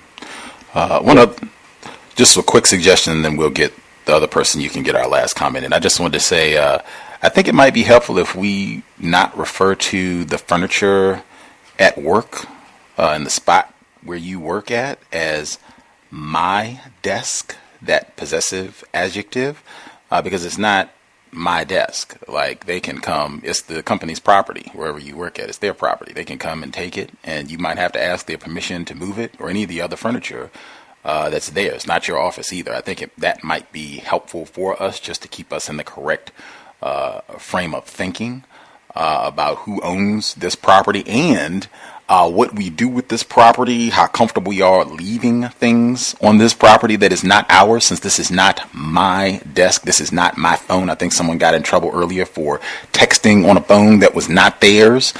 Maybe we should keep that in mind. Not my phone, not my office, this is not my desk. This is all their property, their office, their everything. They can kick me out of this very job if they want to. Even had some commentary on that. The other caller that spoke up that was going to share, be our last person. Yes, just briefly, for the callers and listeners who live in this part of the world, the lower 48, I believe today's the last night to sign up for healthcare. I know a lot of non-white people are victimized, as the caller previously stated, in the area, or when it comes to our health. And for those who may be self-employed or employed, if they're looking to get health care, I know for a lot of self-employed non-white people, that is one of the biggest challenges, is not having access to health care and forcing them to put themselves in a position where they're terrorized by white people. So if you care for health care, you can sign up tonight, the last night, for next year. That is great. So I'm sure some folks appreciate that also. With that, that will wrap us for the day. If folks have a moment, if the audio that we had at the beginning from The Office and Vice Principals, number one, I'm not encouraging anyone to watch those shows. There's racism in those shows, absolutely, but there's a lot of racism in all of the shows that are on TV, so, you know, it's not a big deal. You don't need to invest any time watching any of that content. Now, if you heard it and if it made sense or if it was confusing, if you want to give feedback on that, that would be appreciated. I wasn't sure because sometimes things that are so heavily visual like that, they don't translate when you just have the audio. So if you heard that, if it made sense, I thought there were so many cues about racism being the central factor in what was happening on the job in those scenarios. I thought that people would be able to figure it out, but if you have feedback, I would appreciate it. We'll be here tomorrow, same program time, 8 p.m. Eastern, 5 p.m. Pacific, Friday, December 16th. That'll be our second study session on Gwen Ifill's The Breakthrough, Politics and Race in the Age of Obama. As I've stated, fascinating to be reading this book at this time on the dawn of the Trump era and reflecting back on the last 8 years of President Obama's time in the White House. Fascinating read. We're right in the kind of midpoint of chapter 2, very early. It's not a very big book, so we're going to get through it quickly.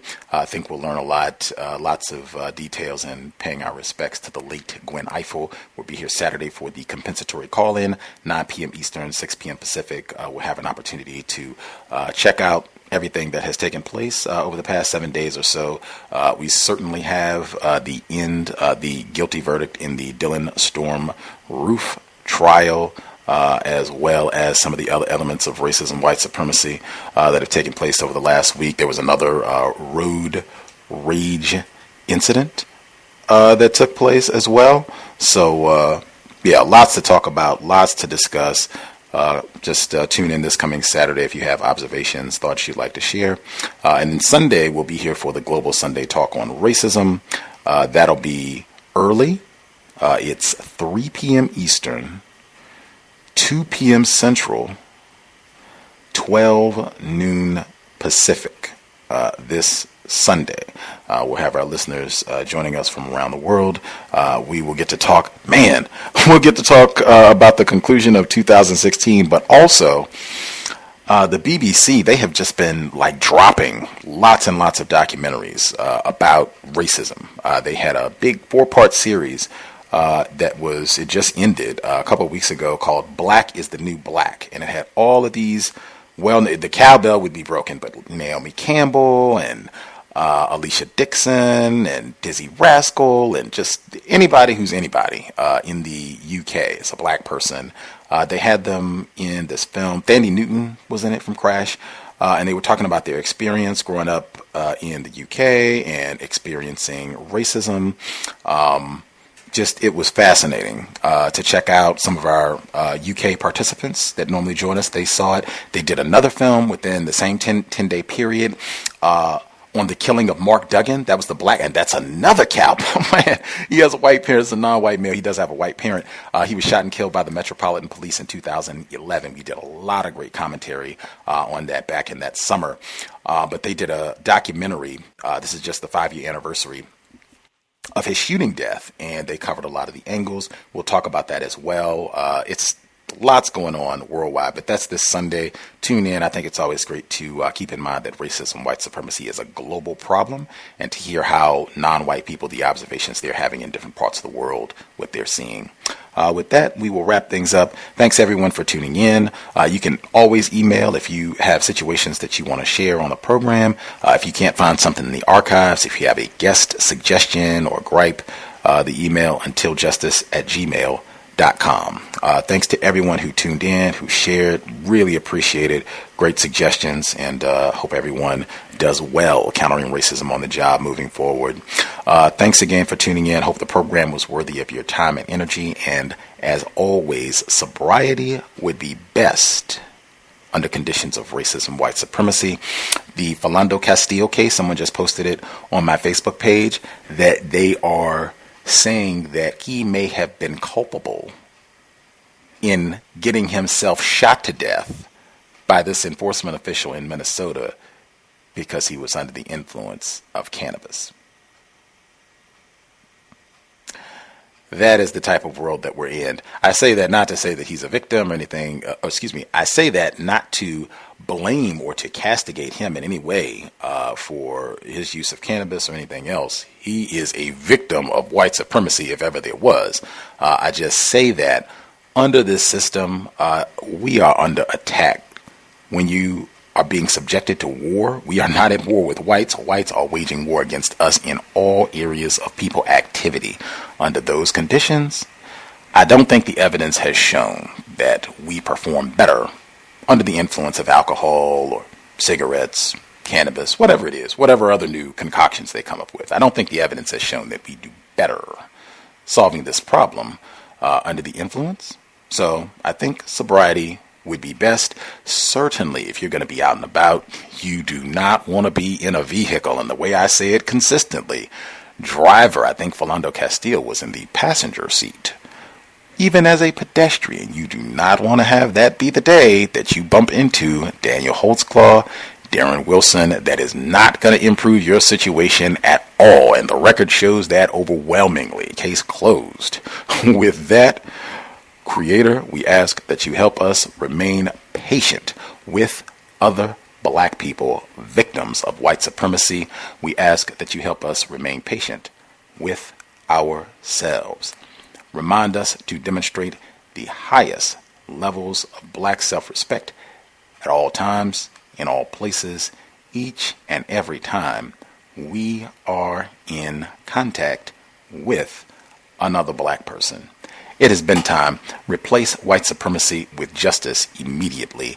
Cows signing out. Thanks all for tuning in. Nigga, you so brainwashed. I'm a victim, brother. Problem. You're a victim.